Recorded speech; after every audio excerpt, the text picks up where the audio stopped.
Chapter 784. Regarding what Yang Qindong had done with the mercenaries in the north, there were naturally regular reports from the spies of the military's brocade guard, which had also provoked Zhu Qiu's anger and delight. He was angry because of the actions of the mercenaries in the new Ergon capital region. After 3 battles, Baiming's northern guard had lost nearly 20,000 soldiers. He was happy because Yang Qindong's appearance had greatly reduced the military pressure on Baiming in the north. According to the Datong Prefecture's report, even Walla Yeshan's troops that had already occupied the Hetao region had stopped their attacks because of the establishment of the first city and the appearance of the mercenaries. From this, one could see the prestige of Yang Qindong. It was a pity that this person could not only be used by him. If he could, it would not be difficult to defeat the Southern Ming Empire and unify the world. Zhu Qiu touched his forehead as if he had a headache. This small action was seen by Jin Ying, who was standing at the side and serving him. He hurriedly asked with concern, "Your Majesty, are you feeling unwell?" "Oh." "Inform them. The officials should be here soon, right?" Zhu Qiu shook his head. He thought about why the officials had not arrived yet and asked a few more questions. "I've already informed them. They should be here soon," Jin Ying hurriedly replied. Then he raised his foot and looked outside the hall. Although he could not see anything by doing this, he wanted to use this action to tell the emperor that he was also very anxious. They did not have to wait for long. Soon a flurry of footsteps sounded outside the hall. Then the voice of a eunuch was heard. "Your Majesty, Minister of War Yiming has arrived. He requests an audience." "Your Majesty, Minister of Justice Su Yozhen has arrived. He requests an audience." All right. Call them all in." Jin Ying had been looking at Zhu Qiu from the corner of his eyes. Although he did not say anything, his face was already filled with impatience. Thus he acted on his own initiative and shouted loudly outside. In a short while the Minister of Personnel Wang Zhi, the Minister of Revenue Jin Lian, the Minister of Rights Hu Chong, the Minister of War Yiming, the Minister of Justice Su Yozhen, the Minister of Works Shi Pu, and the Imperial Censor of the Left Qin Yi entered the Imperial Palace and stood in line. In less than 2 years, there were not many changes in Zhu Qiu's regime. In reality, Baiming didn't seem to have any major issues, and its internal affairs were stable and united. But in reality, it was nothing more than a golden exterior. Zhu Qiu's ascension to the throne was, after all, a special case. It wasn't a normal ascension to the throne, which caused many people to criticize him. In fact, it had already been 3 years since the defeat of Tu Mu, but there were still people mentioning that matter. The general idea was that since Yingzong was fine, he should have come back to be the emperor instead of going to the Southern Ming Empire to be the Southern Emperor. As a result, the powerful Great Ming Empire was split into 2 halves, and its strength was greatly reduced. There were still people who were doubtful about the position below his butt. For this reason, the Genie Guards and the Eastern Palace Guards contributed a lot and arrested a lot of people. On the surface it seemed to be calm. But once a crisis was discovered, no one could be sure that no one would come out to make trouble. The military had been training new recruits and refining firearms, which were very expensive things. For a time, it caused the Baiming regime to be unable to make ends meet, so that many officials' salaries couldn't be paid in time, which caused many people to complain. External affairs. Needless to say, the Southern Ming Empire seemed to be harmonious. But who knew what kind of thoughts Zhu Qiu had for his brother who stole the throne? They didn't use it now because of the rampant foreign invasion. But once there was no foreign invasion, there would be a big war to determine the winner. Not to mention, because of the problems in the joint business, the Kingdom of Wara was no longer as friendly as before. The other side had even sent troops to occupy the Hetao region, which made the western region restless. At this time, mercenaries came from the northwest, which made the situation more complicated. With all kinds of situations added together, Zhu Qiu often felt a headache coming on. In such an environment, the ministers naturally didn't move if they could. Otherwise, it would only cause panic and other complicated situations to arise. 6 ministers and a censor of the left were standing in the main hall. They were all puzzled. They couldn't figure out why the emperor was in such a hurry to summon them. It seemed that they had just started the court meeting this morning. At that time, the emperor didn't say anything and just waited for them to return home. Their buttocks hadn't even warmed up from their seats yet, and now they were urgently summoned. Could it be that something urgent had happened? Thinking of this, the expressions of the 7 ministers changed. The first thing they thought of was that the Walla had attacked. Perhaps this was the only thing that could make the emperor so uneasy. Thinking about it, didn't Ingzong lose to Yeshen? As for why no one thought about the southern Ming Empire and the mercenaries, it was because in a sense they were on the same side. Now that the external threat had not been dealt with, there shouldn't be any internal problems. The expressions of the 7 ministers changed one after another, but they were all calm. No one said anything, waiting for the emperor's orders. Zhu Qiu had long been used to this scene. He also knew that these ministers were all scheming people. Normal things wouldn't be able to provoke them. Good, since it was like this, he would make a move today to provoke them. Jin Ing, let the ministers have a look at the memorial. Yes, Your Majesty. Jin Ing agreed. Holding the memorial that Shi Wanshan had sent, she was the first to walk in front of the Minister of Personnel, Wang Ji. Minister Wang, please have a look. Since ancient times, the officials of the Ministry of Personnel were one level higher than the officials. They were also known as the heavenly official of the Ministry of Personnel. Thus, it was never wrong to let Wang Ji have a look first. Wang Ji nodded his head reservedly. Then he took the memorial and began to read it. But in just a few breaths, his expression kept changing. It was obvious that this memorial must be about something important. Otherwise, the heavenly official of the Ministry of Revenue, who usually didn't show his joy on his face, wouldn't be so nervous and lose his composure. After about 10 breaths, Wang Ji returned the memorial to Great Eunuch Jin Ing. Then the memorial was passed down to the Minister of Revenue, Jin Lian. His expression also changed, no different from Wang Ji's earlier expression. After another 10 breaths, the memorial continued to be passed down, and the same thing happened again and again. Zhu Qiu sat high on the golden dragon throne, carefully observing the changing expressions on the ministers' faces. Every time he saw a minister about to lose his composure, he felt extremely proud. How is it? I must have scared all of you this time. Otherwise, when I lose my composure, you would always lecture me to calm down. Now look at all of you. How are you going to calm down?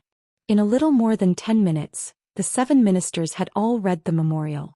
Jin Ing returned to Zhu Qiu's side and stood at the side. The Emperor of Dai Zong's voice resounded through the hall. Everyone has seen the news, yes? Tell me what you think. The hall was silent. No one immediately responded to the Emperor's question, as if they were still digesting the news they had just received. When Zhu Qiu impatiently asked again, the Minister of Justice, Su Yozhen, finally stood up and said, Your Majesty, may this subject be so bold as to ask, is this news true? Could it be someone pretending to be the Duke of Loyalty and Courage? It was no wonder that Su Yozhen would ask such a question. Yang Qindong was no longer the same as before. In the battle to defend the capital after Timu's defeat, Yang Qindong had stepped forward and led the so-called mercenaries to defeat the menacing Yeshen's Wara army.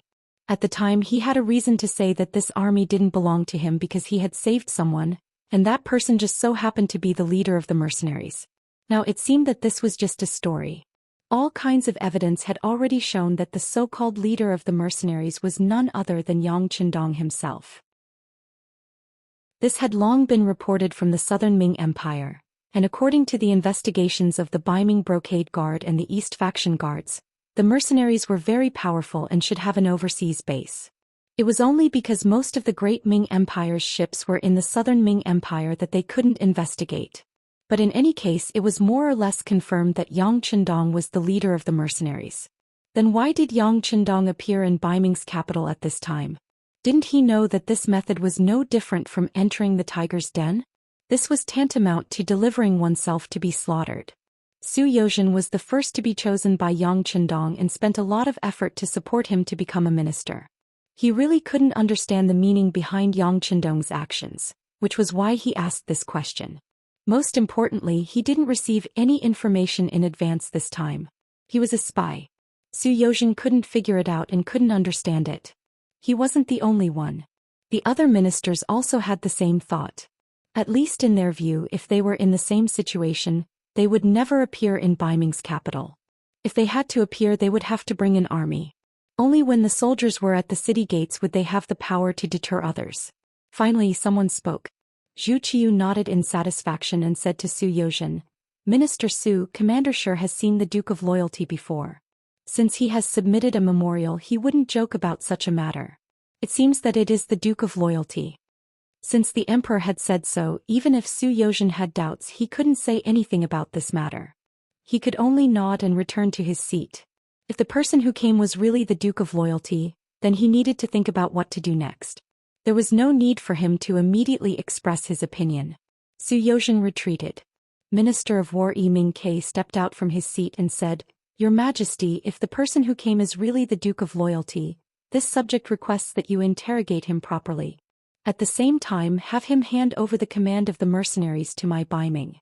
If this happens, my Baiming's military strength will greatly increase. At that time, whatever Walla or Yeshen, they will no longer be our opponents. Not only that, we also have a high chance of recovering the Southern Ming Empire and unifying the world." Chapter 785. Yiming's voice became louder and louder and he became more and more excited. When he reached the end of his sentence, his face was flushed red. Evidently, he was excited because of this result. Zhu Qiu was also excited and his face was also flushed red. This was the reason why he called the ministers over. He already had such an idea. Since he knew that Yang Qindong was the leader of the mercenaries, how could he not grab hold of him when he was sent to him? Good. In his excitement, Zhu Qiu couldn't help but nod. However, the Minister of Personnel Wang Ji spoke up, "Your Majesty, you can't do that." Zhu Qiu, who was in a good mood, immediately became unhappy when he heard this. When he saw that the person who spoke was Wang Ji, he couldn't help but snort coldly. The dissatisfaction on his face was completely displayed. Wang Ji's grandson Wang Si had once been on good terms with Yang Qindong, and had even been part of the first batch of students at the Yang Family Academy. Not only that, but after Yang Qindong left Baiming, everything related to the Yang Family Academy had been taken care of by him. Could be said that he was a true student of Xianxia, and also a staunch supporter of Yang Qindong. Because of this matter, Wang Ji had been accused by many people in the past 2 years. Some said that he was colluding with a foreign country, some said that he was betraying his master for glory, and some even said that he was Yang Qindong's dog, waiting to bite at any time. In the face of these accusations, Wang Ji had never defended himself. He just did his job obediently. He admired Yang Qindong, but he had never worked together with him. Recently, he hadn't contacted him at all. As the saying goes, if you don't do anything wrong, you don't have to be afraid of ghosts calling at your door. With this kind of mentality, Wang Ji still did things his own way. Daizong Zhu Qiu was also dissatisfied with him, but because Wang Ji's ability was outstanding under his coordination, the promotion of officials were carried out in an orderly manner, so he rarely had to worry about it. At this time, if it was another person, there might not be such good results. Not to mention, after being the Minister of Personnel for so many years, he had disciples all over the world. If he wanted to target Wang Ji, it would be impossible without a clear plan. It would only lead to chaos, and that was not what Zhu Qiu wanted to see. However, not moving Wang Ji did not mean that Zhu Qiu liked him. Seeing this person jump out so quickly at this time, of course he was unhappy in his heart. He only snorted coldly and did not reprimand him. This was already giving him a lot of face. Zhu Qiu's face was filled with displeasure. Wang Ji was not moved by this. Everything he did was for the good of Baiming. He did not care about anything else. Even if he spoke now, it was for the good of Baiming. Your Majesty, you must not act rashly. The Duke of Loyalty has not committed any great crime. If we act rashly, what excuse can we use to control him? Moreover, if we act against the Duke of Loyalty, what will the mercenaries do? Will they attack us, Baiming? Although we have more than half of the new recruits, their fighting strength is not fully formed. If we fight with the mercenaries now, it is difficult to determine the outcome. If we do this, we will only let others benefit from it, Your Majesty. There was no need for Wang Ji to explain the strength of the mercenaries. Who in the room did not know? If their fighting strength was too weak, how could they defeat Walla and force Yeshen to retreat? How could they defeat the Huang bandit army that gave the Southern Ming Empire a headache so easily? How could they destroy Jiaoji and Lansong kingdoms so easily? Now they had come to the northwest of Baiming. It was said that they had built a large city there and defeated Agadalji and Maobei Mongols, killing and capturing 70,000 cavalry. At the very least, this was not a result that Baiming's new recruits could achieve. Against this kind of enemy, everything had to be done carefully. Otherwise, the slightest carelessness would bring about a disaster. With such thoughts and concerns, Wang Ji immediately stood up. As soon as he said this, the other officials hesitated. The other ministers who wanted to speak also completely shut their mouths at this time. With their abilities, they naturally understood that Wang Ji's words were correct. If they killed the Duke of Loyalty, they would anger the mercenaries. The consequences of that would be unbearable for Baiming. At that time, Baiming would be destroyed and the Southern Ming Empire would unify the world. For these officials who were used to considering the gains and losses before doing anything, when they knew that using methods against Yang Chendong would bring about unknown consequences, they could not help but remain silent and suppress the excitement in their hearts. After Wang Ji made his stance clear, the other officials did not speak. It was as if they were shocked by the situation in front of them and needed time to think before making a final decision. Zhu Qiu looked at the situation in front of him and knew that it was impossible for him to get a result.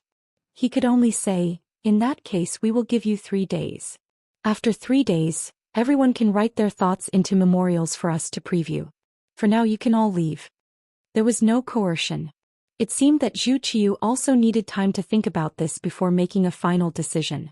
Fortunately, the memorials were sent at the speed of 800 li. It was unknown how much faster it was than Yang Chendong's 200 cavalry. They still had time to prepare. The 7 officials knelt on the ground and said, "Long live the emperor," before getting up and leaving. However, it could be seen that each of their faces was incomparably heavy, as if they had something on their minds. Wang Ji's residence. Not long after the minister returned, his grandson Wang Si walked into the main hall. "Grandfather, you have something urgent to talk to me about?" On the way back, Wang Ji had arranged for people to go to Yang village to inform his most valued grandson. Seeing that his grandson had rushed back so quickly, Wang Ji's face could not help but reveal a trace of gratification.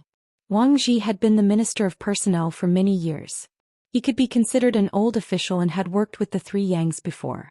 It could be said that he had seen the ups and downs of aristocratic families. In the end, he learned something. If an aristocratic family wanted to continue to exist, it was useless to rely on a temporary imperial favor. Did you not see the glory of the 3 Yangs? But now, how many of their descendants would mention it? Of course, Yang Rong's youngest son Yang Chendong was an exception. Even until now, Wang Ji still couldn't figure out how this person made his fortune. How did he manage to create such a powerful mercenary army? A temporary imperial favor was not enough. If he wanted the family to continue to prosper, he needed more talents. As long as he had the ability with the help of the family, there would be a day when he would rise to the top. That was the way to continue to prosper. As such, Wang Ji had always placed great importance on the nurturing of the family's descendants. Wang Si was the most outstanding person in the 3rd generation. Based on Wang Ji's plan, this grandson would first train in some of the smaller departments. Once he had enough experience, it was inevitable that he would be entrusted with important tasks. But he never thought that the most valued grandson would be interested in Yang Chendong's Yang Shui and couldn't get out of it. He even threw his previous official position aside, using the excuse that he was not feeling well. He only focused on learning Yang Shui in Yang village and became a teacher. It was originally a good thing for his descendants to study and study. Once one's knowledge reached a certain level, one would be able to understand the world. Thus, one would not have to worry about not having a good future. However, Wang Si was learning Yang Shui, so everything was different. Even now, there were still many scholars in the capital who criticized Yang Shui. They felt that this was not the path of a saint, but an unorthodox path. It was a perverted technique that could not be used in the public. Regarding this, Wang Ji had always been hesitant. There was even a period of time when he wanted to intervene and have his beloved grandson leave the Yang family academy and return as an official. However, it was at this moment that news of Yang Chendong leading the mercenaries to victory spread. Even the faraway Jiaoji and Lansong kingdoms were annihilated just like that. Upon entering the capital with such results, Wang Ji immediately cut off his previous thoughts. He decided to take a look. Perhaps his beloved grandson Wang Si had made the right choice?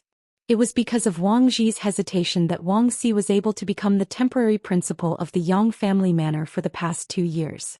He was not affected by the outside world. However, he did not know that the real principal was about to return. It was destined that the Yang family manor and Yang family academy, which were gradually being forgotten by others, would be valued once more. To his closest relative, to his favorite grandson, Wang Ji did not beat around the bush. Here, sit down first. Listen to your grandfather tell you something. Seeing his grandfather's grave expression, Wang Xi nodded and found the nearest chair to sit down. He looked at Wang Xi in confusion and then he quickly jumped up from the chair. Grandfather, what did you say?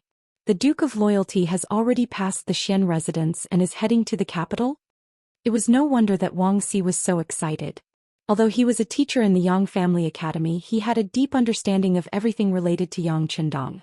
This was naturally due to the fact that his grandfather frequently sent people to inform him of the news. But more importantly, his actions had already gained the approval and trust of the two madams of the Yang family manor. So when there was any news, he would naturally know about it very quickly. And every time he received a piece of news, Wang Xi would be excited for several days. This was especially so when he learned that Yang Qindong had led the mercenaries to destroy the two small kingdoms of Jiaoji and Lansang. He had even thought of leaving the capital and looking for Yang Qindong. After all, Wang Xi was still a young man, only in his 20s. Impulsiveness and restlessness were still in their nature. The thought of leading an army to kill enemies on the battlefield made him excited. He only hoped that one day Yang Qindong would remember him and summon him to his side. He had been preparing for this all this time. Chapter 786. But to his surprise, this idea was about to come true. Yang Qindong was actually heading straight for the capital. He wanted to see his teacher. Perhaps in the future he would be able to follow by his side and gallop on the battlefield. Grandfather, how many soldiers did the Duke of Loyalty bring with him this time? Excited, Wang Xi looked at Wang Ji expectantly. According to the report, there were only 200 cavalrymen following him, Wang Ji replied without hiding anything. Only 200 cavalrymen? Wang Xi couldn't help but frown and ask, did the emperor summon him back? No, the emperor didn't have such thoughts, nor did he issue such a decree. It was all done by the Duke of Loyalty himself, Wang Ji replied with a satisfied look in his eyes. Just from these two questions, it could be seen that his grandson was indeed a meticulous person and considered things very comprehensively. Wang Xi didn't look at his grandfather's attitude towards him and instead lowered his head. After a while, he suddenly raised his head and said, in that case, the Duke of Loyalty is in danger. His grandson finally thought of this. Wang Ji chuckled, that's right. That's not right. Unexpectedly, Wang Xi quickly shook his head. There shouldn't be any great danger. If we can see it, the Duke of Loyalty will definitely be able to see it as well. But he still only brought 200 cavalrymen to the capital.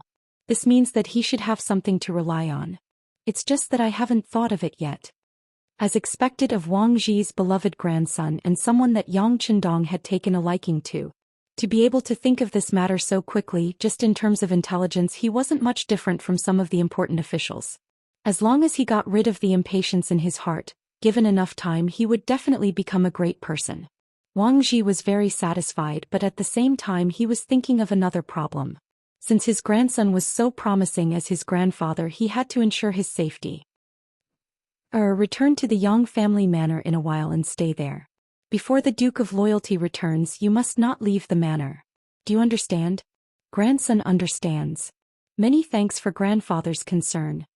Although there were still many things that Wang Xi didn't understand, he still prepared to ask questions. But he also knew that his grandfather was saying all this for his own safety.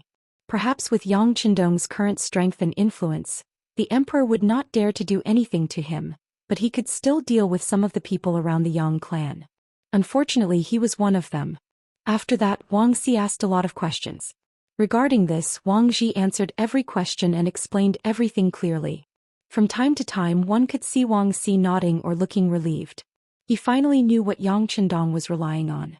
The powerful mercenaries were his backing. Even the Daizong emperor didn't dare to act rashly. Perhaps this was what he was relying on. At the same time, in the Hu mansion, Hu Shao summoned his eldest son Hu Chongning to his study. Father and son met in a secret room. He told his father the reason for the emperor's urgent summons. The Duke of Loyalty and Courage is back? It's a bit dangerous to only bring 200 cavalrymen. Hu Chongning was also a smart person. While he was surprised, he also pointed out the key point of the matter. It is a bit dangerous, but it's not important. Hu Xiao, who had known the news long ago, had thought of many things on his way back from the palace. Now that he said it was not important, it was clear that he had thought through some key issues. It was still the same question. Why did Yang Qindong only bring 200 cavalrymen back to the capital of Baiming? Could it be that he was stupid or crazy? Or was he so arrogant that he thought that no one would dare to touch him? To be able to control such a powerful force at the age of 23, destroy 2 small countries in succession, and even build a large city on the plains where the situation was complicated and chaotic, it was clear that he wanted to compete with the Mongolian cavalry. How could such a person not think carefully before doing anything? How could such a person make a decision that was child's play? After thinking this through, Hu Chang naturally relaxed a lot. He thought about everything that had happened in the court. Minister Wang Ji had only said a few words to suppress Yi Ming, and also forced the emperor to make a decision carefully. This already proved that Yang Qindong's safety was not a big problem. Of course, this did not prevent people from taking the risk to suddenly kill Yang Qindong. But if someone really did that, it would be the same as putting Baiming on the fire. This was not something that Dai Zong wanted to see. In order to avoid such a problem, he would even take the initiative to send people to protect Yang Qindong. As for calling his son over today, other than the necessary notification, he also had something to ask. Changning, you are still working in the embroidered uniform guard. You can see if there are any sudden changes. If there are, you must pay attention. Father, are you saying that someone will do something in desperation? No matter what, Hu Changning had been in the court for more than 10 years. He naturally understood his father's words. It's very possible, Hu Xiao said with a solemn expression. There are some things that the emperor might not do, but it doesn't mean that the people below won't do it. You have to know that there are always some people who think that they are smart and can guess the emperor's intentions. And these conceited people are often the ones who ruin things. Not everyone in the world is as smart as Shi Wanshan. Clearly, Hu Zhao's words meant that he had seen through Shi Wanshan's thoughts. Logically speaking, this person was the first to come into contact with Yang Qindong, and he was the most likely person to solve the problem. For example, he could directly send troops to capture Yang Qindong or even kill him and send his head to the capital. If he did that, Dai Zong would definitely be very happy. But this way Shi Wanshan would be in danger. How could the mercenaries let him go? It was even possible that in order to appease the anger of the mercenaries, Dai Zong would personally give the order to punish Shi Wanshan. If that was really the case, it would be the same as jumping into the Yellow River and he would never be able to wash away his guilt. Shi Wanshan wouldn't be able to see these things, which was why he let Yang Qindong enter the pass. Then he would send him back 800 li in an urgent manner, and this matter would have nothing to do with him anymore. This method of transferring responsibility was played beautifully, and it would also solve his own safety, but it would also incur Dai Zong's displeasure. Of course, preserving his life was more important. As for whether Dai Zong would be happy or what kind of methods he would use in the future, Hu Xiao didn't bother to guess. This matter had nothing to do with him, so why should he think about it? At this moment it was better to find out more about the embroidered uniform guard. If someone wanted to act rashly, he would be prepared. Yes, father, this child understands. Hu Changning understood his father's meaning and immediately expressed his attitude. Although the embroidered uniform guard had always been independent when it came to handling matters, and everyone usually carried out their own duties without interfering with each other, his so-called asking about the situation wouldn't yield any results. However, there were some things that couldn't be done without results. After all, Yang Qindong was his son-in-law, and as his father-in-law he couldn't be indifferent when it came to performing. That's right, go back and tell the family that if there isn't anything important they shouldn't go out. It's safer to stay in the residence. Hu Xiao instructed Hu Changning again. Naturally, they had to pay more attention during this critical period. Yes, father, I'll arrange it in a moment. Hu Changning hurriedly responded. However, he didn't think so in his heart. In his opinion, he was an official of the embroidered uniform guard, and his father was the highly respected Minister of Rights. His students and old officials were all over the world, so who would find trouble with them? And it was this carelessness that doomed Hu Changning to suffer. Su Yozhen, like the other important officials, hurriedly returned to the residence after leaving the palace. However, halfway there he sent out his most loyal butler. Not long after he returned to the residence, the butler returned. At the same time he brought back a message. Do what you normally do. These words naturally didn't come from the butler, but from the person the butler had gone to see. The intelligence agent Yang Qindong had left in the Baiming capital. Not even the two madams of the Yang clan knew that Yang Qindong had returned to the Baiming capital. It wasn't that he didn't trust them, but that he didn't want them to worry, so he had concealed everything. But Yang Qindong naturally wouldn't hide anything from the security bureau. He had even made arrangements for officials like Zhou Xian, who had secretly joined Yang Qindong. Do what you normally do. Zhou Xian repeated the words several times in a row. Her face was cloudy and uncertain. It seemed that the sixth young master had already made preparations, and for his own safety he didn't need to intervene. Thinking about the various things Yang Qindong had done and the various miracles he had created, Zhou Xian wasn't as panicked.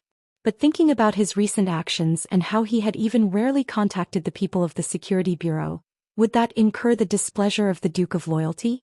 Zhou Xian was a smart person and he was very good at judging the situation.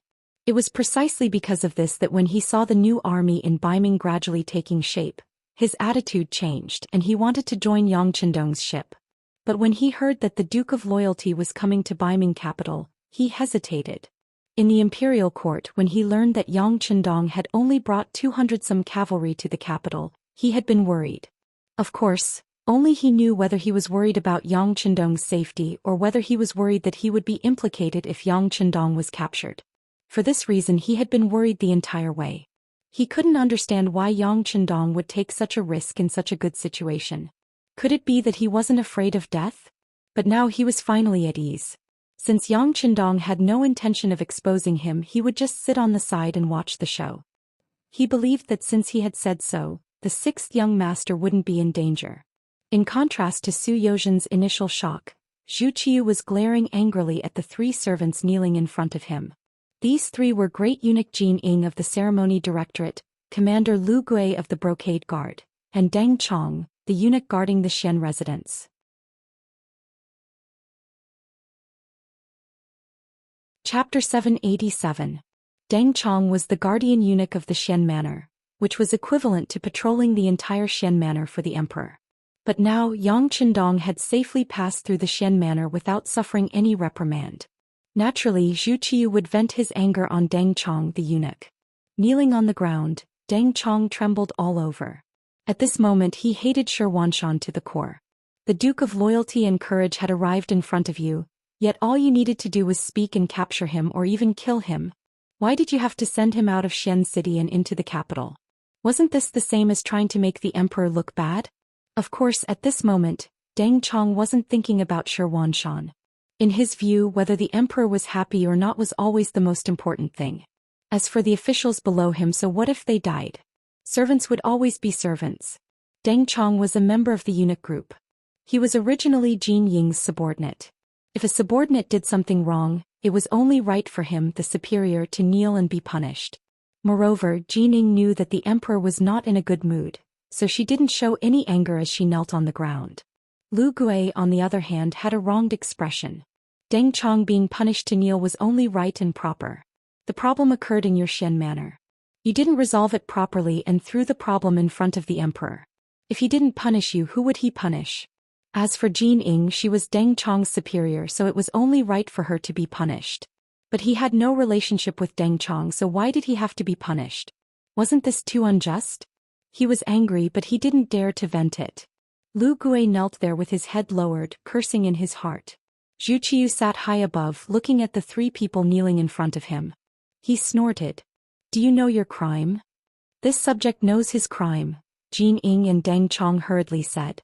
Just from the fact that they could call themselves subjects, one could imagine the power of the eunuch group. The two of them answered, and Lu Gui had no choice but to speak. This subject knows his crime. He spoke, but it was a beat too slow, causing his voice to be particularly conspicuous. What? Lu Gui, do you think you're innocent? Is your embroidered uniform guard really not at fault this time? The Duke of Zhongdan suddenly entered the Xian manor. Did your people report it? Is there any way to deal with it? On the way out of the Xian manor there were countless checkpoints. What did the brocade guard do? Shouldn't I punish you? The emperor suddenly got angry and angrily scolded. Cold sweat flowed out from Lu Gui's head. Speaking of Yang Qindong's arrival at Xian manor, The embroidered uniform guards stationed there were indeed aware of it. However, the problem was that before they could make any decisions, Shi Wanshan had sent Yang Qindong and the others away early the next morning, catching them off guard. As a result, by the time they wanted to send someone to follow them, there was already no trace of them. It was winter and the northwest wind was blowing. The snow marks on the ground would soon disappear. Even the shadow of the person could not be tracked, so how could they take any action? But how could Lu Gui dare to say these words to the emperor? Wouldn't that prove his incompetence? At this moment he could only obediently lower his head and accept the scolding. At this moment he didn't feel so wronged. It seemed that it was natural for him to kneel here. The three people didn't resist or refute. Gradually Dai Zong's anger dissipated. You all know what happened. Now I'll give you a chance to make up for your mistakes. Who will tell me what you plan to do next? He was about to make a move. Lu Gui, who didn't perform well just now, quickly raised his head and said in a fierce voice, Your Majesty, leave this matter to this subject. I'll immediately send people to set up surveillance around the capital. I'll make sure that he's a corpse before he enters the capital. Moreover, I'll make sure that his hands and feet are done cleanly. No one will know. No one will know? Zhu Qiu sneered. The Duke of Zhongdan has more than 200 cavalrymen by his side, and they all carry advanced firearms. Can you really eliminate all of them and not leave any trace? For a moment, Lu Gui didn't dare to make any guarantees. He already knew how powerful the mercenaries were. If it was just one person or a few people, it wasn't impossible to mobilize the elites of the embroidered uniform guard. But against more than 200 fully armed cavalrymen, if they wanted to deal with them, they would need to mobilize many embroidered uniform guards. Perhaps even 1,000 men wouldn't be enough. And once they mobilized more people, it would be extremely difficult to keep the news from spreading. The embroidered uniform guard had too many officials' family members serving in it. The various departments should also have people in them. To mobilize so many people without being noticed was basically an impossible task. After being choked by Dai Zong, Lu Gui lowered his head and didn't say anything. But this reminded Jin Ying that he had thought of something. Your Majesty, the Duke of Zhongdan isn't easy to deal with. If we don't hit him, we'll have to bear a great risk. But that doesn't mean that we can't touch the others. When Zhu Qiu heard the first part of Jin Ying's words, his face showed displeasure. But when he heard the latter part, his spirit was lifted. He knew that this highly regarded head eunuch must have thought of something. Oh, tell me about it. Although we can't directly touch the Duke of Zhongdan, we can use other people to probe his thoughts. This way we can indirectly obtain some results. After all, the Duke of Zhongdan is Lord Yang Rong's youngest son. In the capital he has close connections to all sorts of people. For example, he has 10 some older brothers and sisters. No. This action is too obvious. Zhu Qiu didn't even wait for Jin Ying to finish speaking and immediately refused. Yang Qindong had older brothers and sisters in the capital, but touching them was no different from touching Yang Qindong. More importantly, this person could sacrifice his family. Baiming would not only gain nothing but would also easily offend him. Jin Ying understood the emperor's meaning.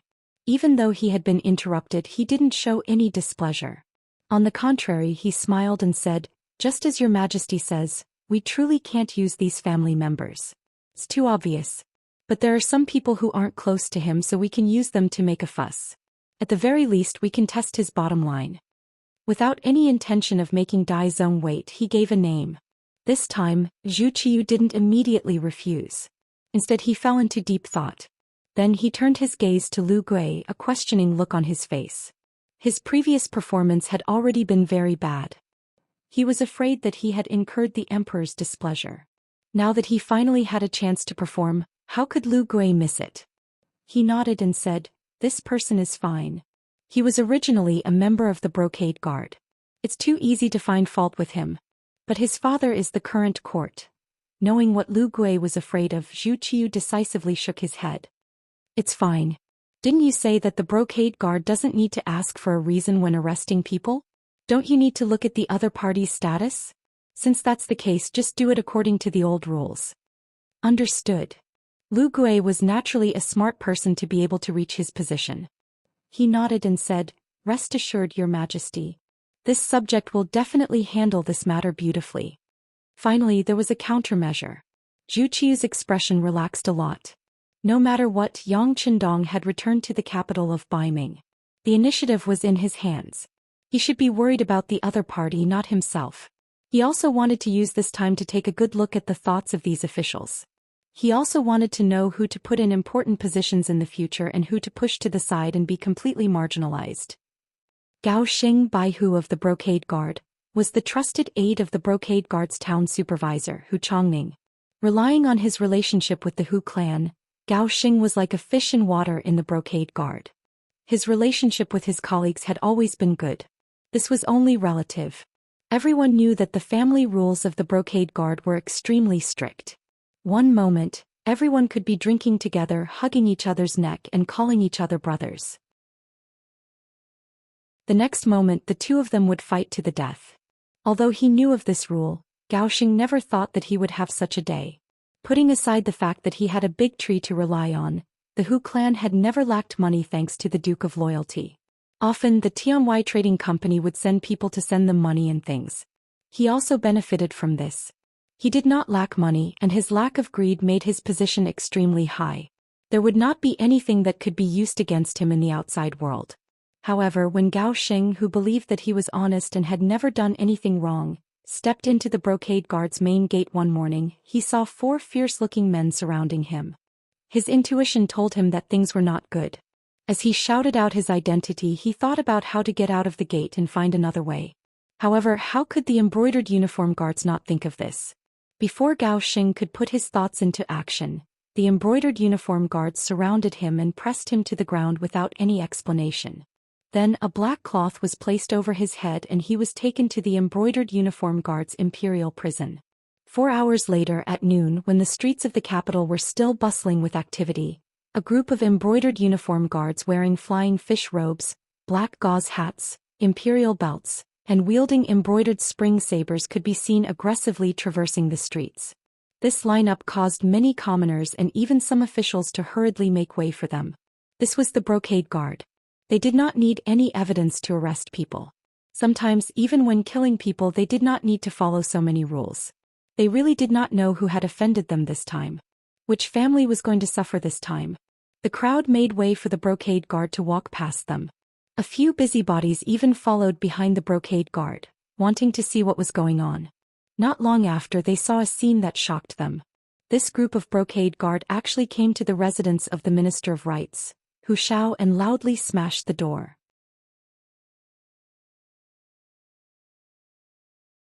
Chapter 788. As the oldest of the officials, Hu Xiao had a large network of connections in the capital. Furthermore, he was upright, and could be said to be a person of virtue and prestige. The embroidered uniform guards must have eaten the wrong medicine to dare to behave so atrociously in the Hu estate. The commoners naturally wanted to watch the show, but a few minor officials were mixed in with the commoners, their faces filled with fear. They naturally knew what the Hu estate represented. Normally, they would not be able to form a relationship with it. They did not even have the qualifications to enter the Hu estate's main gates or side gates. Now that the embroidered uniform guards were about to make a move against the Hu estate, did this not mean that a huge storm was about to arrive? If this was the case, it would affect which side they should take in the future. Of course, this was also a great opportunity. The embroidered uniform guards did not care about what the commoners thought. They were only here to complete the mission given to them by their superiors. After a round of banging on the door, the guard opened a small crack in the door. More than 20 embroidered uniform guards charged in, and for a moment, the entire Hu estate was thrown into chaos. The front courtyard suddenly became noisy, and the sounds of chaos could be heard from time to time. Hu Zhongning, who was in his study, frowned. He then put down the brush he was practicing calligraphy with and strode out of the study, heading straight for the front courtyard. At this moment, a group of embroidered uniform guards were standing in rows in the front courtyard, guarding the paths that led to the outside world. Then an embroidered uniform guard Baihu loudly called out, "Is Hu Zhongning here? Tell him to come out and see me." Hu Zhongning had just reached the front courtyard when he heard these words. He loudly replied, "Hu Zhongning is here. Who is looking for me?" As he spoke, Hu Zhongning took steady steps and appeared in the front yard. He saw a group of embroidered uniform guards standing there. When he saw a servant of the Hu residence run around in fear and was even knocked to the ground, his face filled with anger as he asked, "What are you all doing? Why are you making things difficult for these servants? Who is your leader?"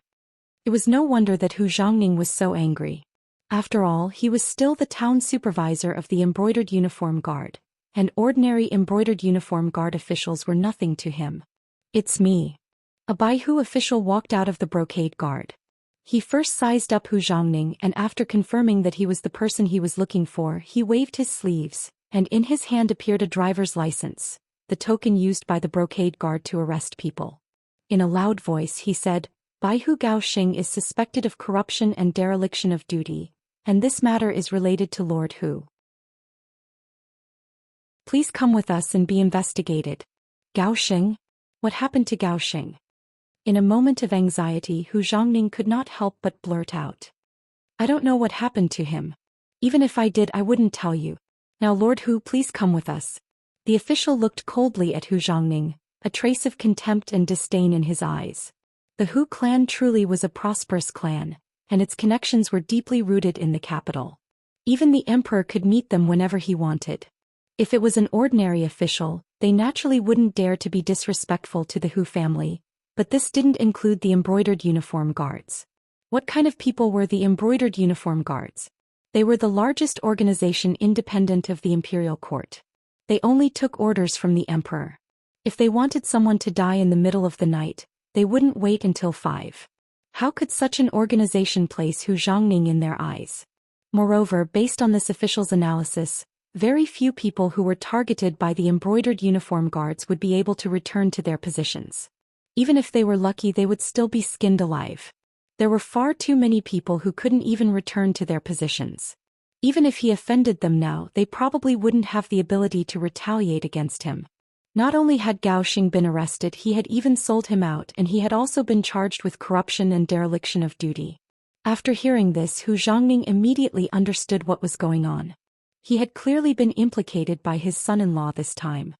He still remembered that his father had told him yesterday that he had to keep a low profile and that the people in the estate shouldn't casually leave unless there was an important matter. However, he had only instructed the servants in the estate and had forgotten to tell his trusted aide, Gao Xing. He had forgotten to tell him to find a random reason to not go to the government office. This had allowed the other party to grab hold of his weakness. "Hey, I was too careless." Hu Zhongning inwardly sighed and slowly raised his head. "Fine, I'll go with you. That would be for the best." The official still puffed out his chest and had an expression that said that this was how it should be. Hu Zhongning didn't care about this official's arrogant attitude. Instead, he thought of something and asked, "May I know your name, sir? Why haven't I seen you before?" After being questioned by Hu Zhongning, the official's expression turned sluggish. He didn't know how to answer. "What? You're just a mere official, yet you came to my estate to arrest someone. Now you don't even dare to reveal your name? Then this old man will go back and ask His Majesty. It's fine if you don't want any evidence to arrest someone, but you don't even dare to reveal your name?" Suddenly, an aged voice rang out, interrupting the Baihu standing there, as well as his hesitation and contemplation. The person who had come out was naturally the current Minister of Rights, Hu Shao. Such a huge matter had happened in the front courtyard, and the embroidered uniform guards had even killed their way into the estate to cause trouble. As the true master, how could he not show himself? At this moment, not only did he walk out, his face was filled with anger. Obviously, no one would be able to remain calm when they saw their son about to be captured. The official was momentarily stunned by Hu Zhao's imposing manner. He immediately blurted out, "This official Tong Lai greets Minister of Rights. This official was recently transferred back from the lower ranks. This time I was only acting on orders. I hope Minister of Rights can forgive me." Tong Lai was so polite partly because he was affected by Hu Zhao's authority, and partly because he wanted to use this opportunity to make a name for himself. Just think about it, how awe-inspiring would it be to go to an official's estate to arrest someone, and the person arrested was even a young master. What was the difference between doing such a thing and not leaving one's name behind and traveling at night in brocade clothes? This was a good opportunity to make a name for himself, and he definitely didn't want to let it go. If he used this opportunity to reveal his name, He was sure that anyone who saw him in the future would be fearful of him. After Tong Lai reported his name, he raised his head to look at Hu Zhangning. Hu Zhao's authority was very strong and Tong Lai couldn't look him in the eye. However, he still dared to look him in the eye since he was the head of the embroidered uniform guards. Official Tong, right? How about this, I'll go with you now. Hu Zhangning's tone was very calm. Then he turned to his father and bowed. Father, this child will go with them now. Don't worry, it won't be a big matter. Go with peace of mind. Father has his own plans. Hu Zhao's expression also didn't change as he spoke. Of course, he knew very well that he was also the seedling in the pond who had made such a move. It was obvious that there was someone who wanted to deal with Yang Qindong, but they didn't dare to go forward and test him. Thus, they came to the Hu clan's head, wanting to use this to test Yang Qindong's intentions. Since he couldn't avoid it, he might as well cooperate. Thinking about it, with the Hu clan's reputation here and the fact that he hadn't done anything wrong, the embroidered uniform guards shouldn't be able to do anything to his son. Once Yang Qindong arrived at the capital, they could properly discuss how to save him. After bowing to his father, Hu Zhangning placed his hands behind his back and leisurely followed Tong Lai and the others out of the Hu clan estate. Countless people outside the Hu clan estate saw this scene, and the news quickly spread throughout the capital. Logically speaking, when the brocade guard wanted to capture someone, they didn't need to create such a big commotion. But this time they did. This was also Commander Lu Gui's intention. He wanted to use this method to tell Yang Qindong, who was about to enter the capital, that his father-in-law had been captured by them. Could it be that he was still indifferent? Even if he didn't want to get involved in this matter, everyone in the streets now knew about it. If he didn't do anything, it would have a massive impact on his reputation. One could say that this was an attempt to coerce Yang Qindong, and he had no choice but to respond. Hu Zhangning had been captured, and regardless of the reason, it was a fact that he had been taken away in public. As a result, the entire capital was shrouded in an extremely uneasy mood. Even after 3 days had passed, the emperor still had not summoned any of his important officials to discuss how to deal with the Duke of Loyalty. From this, it could be seen that the emperor already had a plan. And this was the truth. Hu Zhangning's capture had been a ploy by the enemy, and now it was up to Yang Qindong to deal with it. After all, he had more than 200 black cavalry with him. Although they were all nimble brothers, even if the men could endure it, the horses couldn't. Moreover, their equipment was heavier than that of ordinary cavalry, so they could only make stops along the way.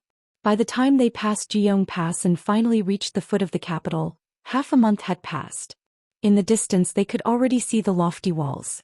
Yang Qindong took in a deep breath. After more than a year, he was finally back at the foot of the capital, and he felt rather emotional. After all, his status was completely different from before, and the strength he displayed was also on a completely different level. Beta Persei excitedly asked, "Young master, should we enter the city first or go straight to the Yang clan manor?" Yang Si and Yang Lu were still in the Yang clan manor, and they had been extremely close to each other. Now that they were about to reunite, their joy was naturally indescribable. "Let's return to the manor first." Yang Qindong had a faint smile on his face. It had been a long time since he had seen his two madams, and he had missed them greatly. He had left them here for more than a year, so he felt rather guilty. Since he had returned and had even taken the risk to come back, he naturally had to take his two madams with him. If not for this, he wouldn't have needed to personally return and make the various factions so nervous. The cavalry changed directions. Instead of entering the capital through the western gate, they circled around the city walls and headed for the Yang clan manor 15 li south of the city.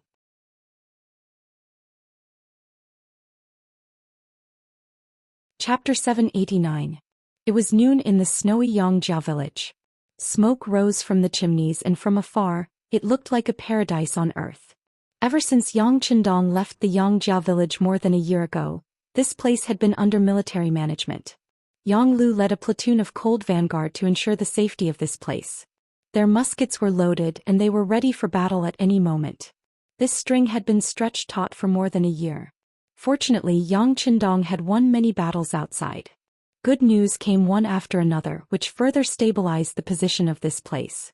Ordinary rascals did not dare to come here to make trouble, so they passed by without any mishaps. But all this tranquility was broken today, when more than 200 black cavalry soldiers came from afar, causing the ground to tremble. the entire Xianxia village became extremely tense. Yang Lu immediately led a platoon of soldiers to the front of the village and formed a battle formation. No matter who it was, they would have to pay a heavy price to get close. It was no wonder that Yang Lu and the others were so nervous. A few days ago, news had come that the young master's father-in-law had been captured by the Imperial Secret Service and had not been released.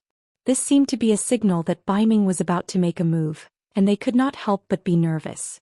But although his face was dark, the leader of the platoon, Yang Lu, was not afraid. This was because he knew that outside the village around him, Xiao Feng was leading a platoon of cold vanguard soldiers to ambush him. If someone really wanted to harm the Xianxia village, he would appear with his army. The other two platoons of cold vanguard soldiers nearby would also come from all directions and attack together. Speaking of which, the Xianxia village did not have so many soldiers.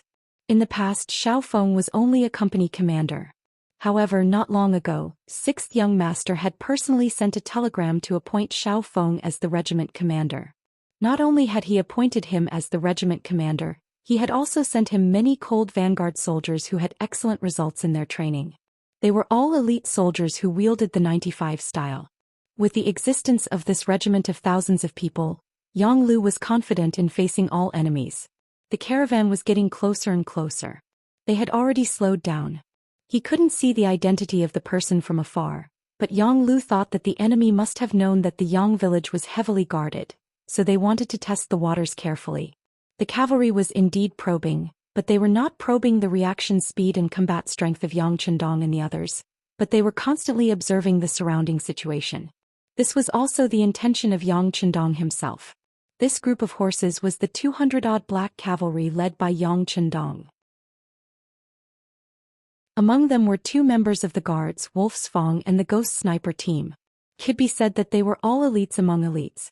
Previously, Lu Gui had wanted to send people to wipe out this group of people. Fortunately, he did not do so. Otherwise, not to mention 1,000 men, even if 2 or 3 teams came, they would not be able to gain much advantage. In the face of the black cavalry armed with firearms and even rocket launchers, especially Yang Chendong, who could mobilize countless advanced weapons from the large warehouse at any time, sending fewer soldiers was no different from sending them to their deaths. There are people in the woods on the left and there are also people in the snow on the right. There are at least 100 muzzles aimed at us. Yang Chendong rode on the white dragon horse and walked forward leisurely. With a smile on his face, he told these words to the people around him. Yang Chendong's perception was very strong. As a person of 2 lifetimes and with the help of his ki, it was far from what ordinary people could compare to. Just like Beta Persei and the others, although they were also very strong, they could not sense these things. However, since the 6th Young Master said so, it must be so. Young Master, with so many muzzles aimed at us, we should show our identities first. Otherwise, it would be too unjust for us to beat up our own people, Beta Persei said with an ugly expression when he heard that there were so many muzzles aimed at them. If they were really injured by the enemy on the battlefield, as long as they did not die, this wound could even become a kind of honor and something to brag about to the outside world. However, if they were beaten up by their own people, then no matter what the result was, they would not have the face to tell outsiders. Okay, go ahead. Yang Chendong nodded and agreed to this suggestion. Although he had confidence in Leng Feng, since he could become Leng Feng, he must be an outstanding person in all the assessments. However, a horse could stumble, so it was better not to be too arrogant. After receiving the order, Beta Persei spurred his horse forward. However, with him running in front, the situation would not be tense no matter what. After all, he was only one person, and even if he did not use any weapons, it was impossible for him to charge into the Yang village. He spurred his horse forward, bringing up snowflakes one after another, making it difficult for people to see his appearance clearly. In the past, it was rare for the capital to have such heavy snow at this time. However, it happened this year, and some people even came out to say that it was a good year, which made the people very happy. Even the 2 madams in the village were very happy to see such heavy snow. In order to make them happy, Yang Lu did not immediately order people to clear the snow. This also made Beta Persei the target of the muzzles as he ran. It was only when he was 300 meters away from the Yang village that he took the initiative to stop his horse. This was a safe area outside the security perimeter, and if he continued forward, Leng Feng might open fire. Beta Persei's warhorse had just stopped when Yang Lu's shout came from the opposite side. Who are you? Report your identity and put down your weapons. Haha, but Yang Lu, I'm your second brother, ha. The heroic and loud voice pierced through the air and reverberated in the air. This roar was like a heavy hammer that smashed into the heart of Yang Lu, who was holding a self-made loudspeaker and shouting. He was very familiar with this voice, especially that naturally loud voice which was unique to Beta Persei. At a distance of 300 meters, he didn't need to use any means to clearly transmit every word he said into his ears. It was as if he was talking in his ear. Only second brother Yang could do this. Quick, binoculars, binoculars. The excited Yang Lu hurriedly reached out to the platoon leader of Lung Feng. Logically speaking, at a distance of 300 meters, as long as he looked carefully, he should be able to see clearly without any obstacles. However, Yang Lu could not wait any longer to confirm his thoughts. The binoculars were finally in his hands. From afar, Beta Persei's grinning face was clearly visible. At this time, Yang Lu did not care about battlefield discipline at all. He suddenly changed from his original lying position to a standing position, then waved his big hands and shouted, "Big brother Beta Persei, big brother Beta Persei, I'm Yang Lu, I'm Yang Lu." "Ah, I knew it was you." Beta Persei laughed as he rode his horse. This time no one had any intention of shooting at him. There was only one person coming. Yang Lu was jumping and shouting excitedly on the other side. It was obvious that he was an acquaintance. At a distance of 300 meters, the warhorse charged in front of him. Beta Persei jumped off his horse and landed beside Yang Lu. He then punched the other party's shoulder. "Ah, long time no see. How are you?" Beta Persei used a lot of strength in this punch. Even though Yang Lu's body was not bad, he still took 2 steps back before he could stand firm. Then he pretended to be in pain and said, "Ouch, it hurts, it hurts." "Big brother Beta Persei, your strength has increased again." "Of course, ha, don't you see who I'm with?" Beta Persei was grinning when he suddenly thought of something. His expression changed and he said, "Oh, the young master is behind me. Look at me, I only want to catch up with you. Quick, send the signal to all the soldiers to put down their guns, turn off the safety and don't point the muzzles at anyone." In Beta Persei's heart, the young master's safety was always the top priority. Even if it was a reunion between brothers, he would still put it aside first. Yang Lu was also shocked by this sentence. He knew that the 6th young master had returned to the capital, but in his opinion, Beta Persei should be the vanguard. There should still be some time before the young master returns. He never thought that the young master would be behind him. He was so excited that he hurriedly said to the soldier beside him, "Quick, raise the flag and pass down Big Brother Beta Persei's order." The token was spread in the wind and the news spread in all directions. The order was quickly given and the soldiers of the Cold Vanguard Battalion who were lying in ambush were all extremely excited. The 6th young master was back. He was a god in their hearts and countless people wanted to see the 6th young master again. Now that the opportunity had finally appeared, everyone was inexplicably excited. Xiao Feng, who had just been promoted to regiment commander, was also excited. Back then he was left in the capital by the 6th young master to watch over the safety of the place. It was impossible to say that he did not have any thoughts. But someone had to do it. Not all soldiers had to rush to the front line. Now that the telegram had finally arrived, he was directly promoted from a company commander to a regiment commander. This was the greatest reward that Yang Qindong had given him for his efforts. Now that he knew that the 6th young master had returned, he was of course even more excited and agitated, but this did not go to his head. In his excitement he gave orders to his subordinates. Everyone still has to be on guard. The 6th young master is here and the Baiming may act excessively at any time. From now on we have to keep a clear head. If the enemy appears, it will be our chance to perform well in front of the 6th young master. Yes. The soldiers around him all agreed in unison and then went to their respective duties.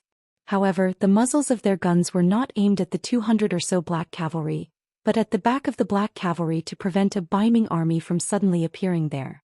Beta Persei met up with Yang Lu and then the outer gate leading to the Yang residence was completely opened. Yang Qindong arrived soon after and rode his warhorse to the front of a platoon of 30 soldiers beside Yang Lu. "Salute!" Yang Lu shouted, leading his Cold Vanguard platoon to raise their right arms, making a standard salute.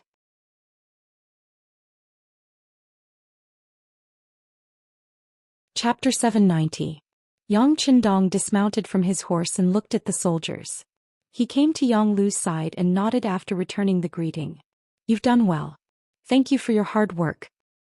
Sixth young master, thank you for your hard work. Yang Lu took the lead and shouted.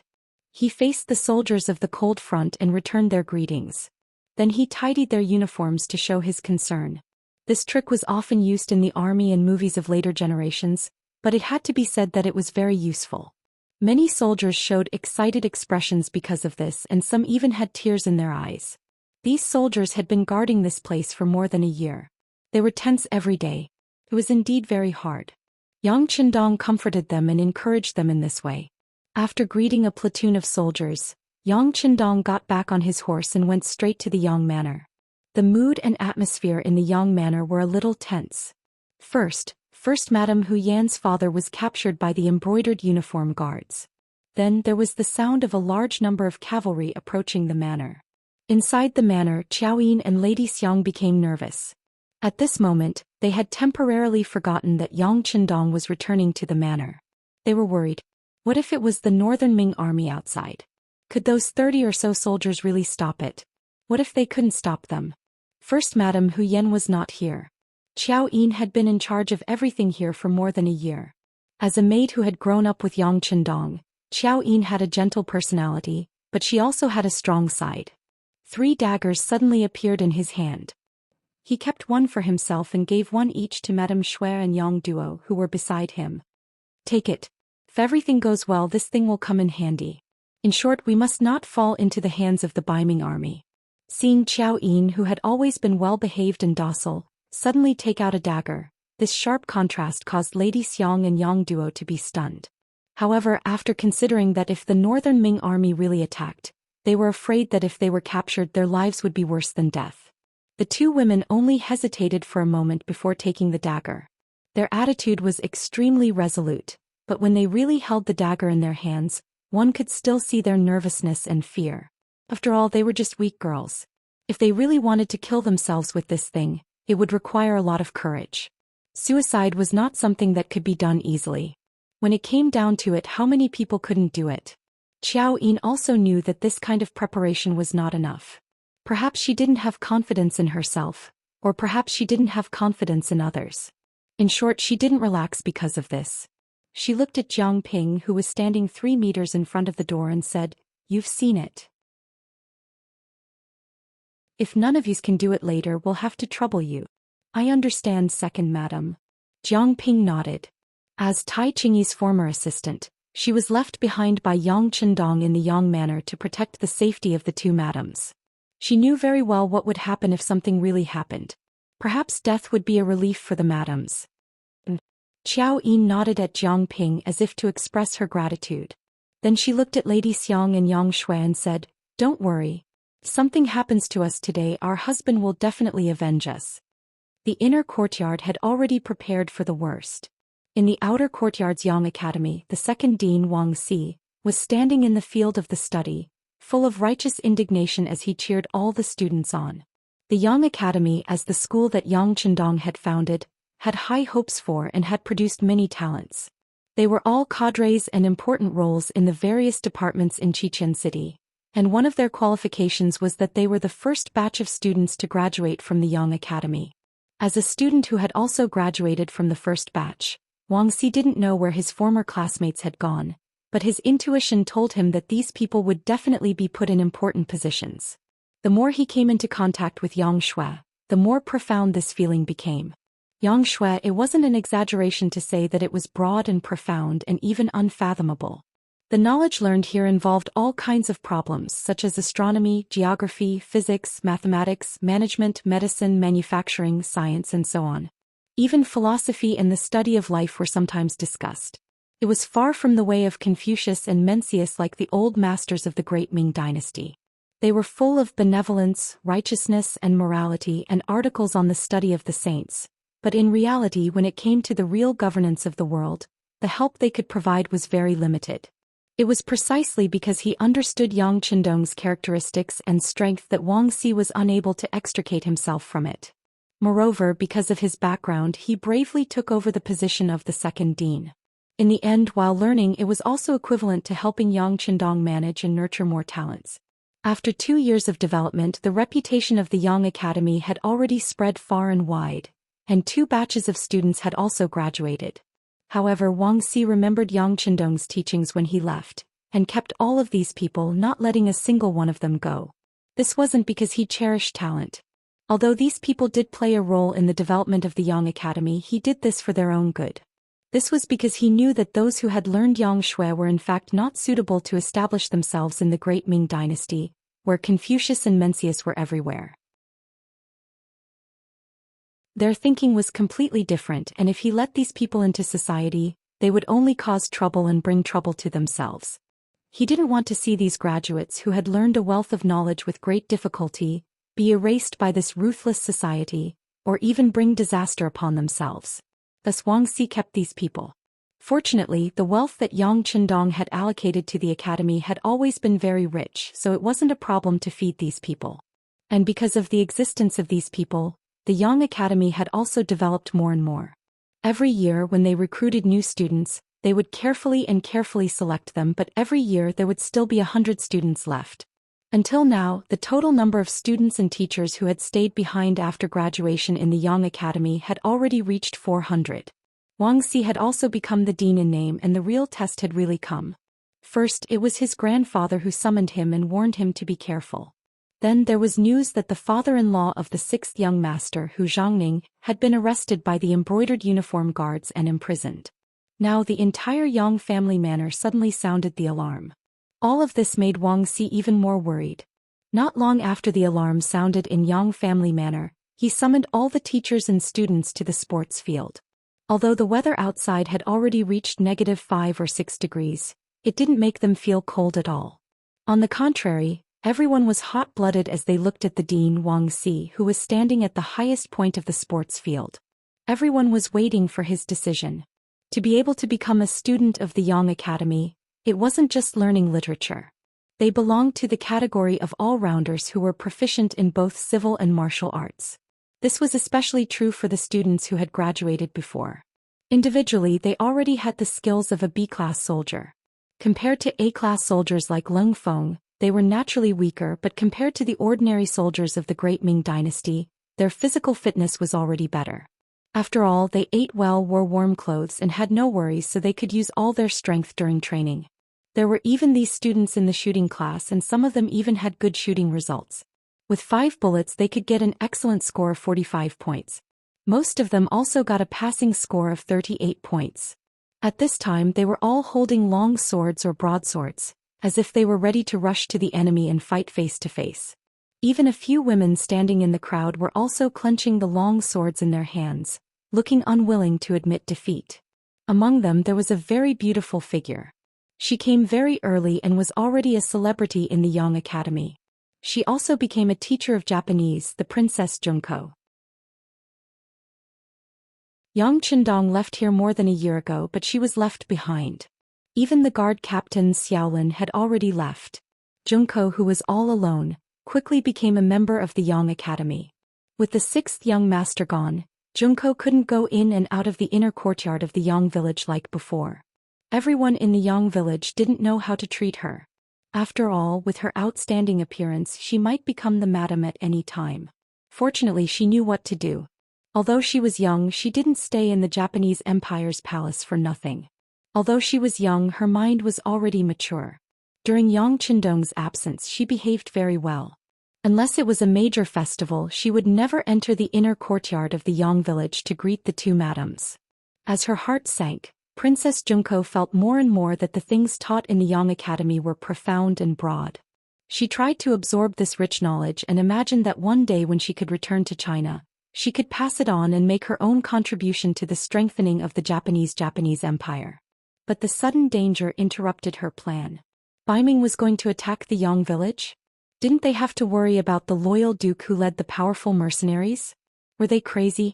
From Junko's point of view, this possibility shouldn't exist. Even if the Yang village was in danger, it shouldn't be at this time. At least before Yang Qindong appeared, there shouldn't be any hidden danger. She wanted to tell these thoughts to Dean Wang Si, but when she saw that he was passionately working for everyone at the moment, as if he would rush out at any time to fight the Baiming army. She knew that it was useless to say anything at this moment.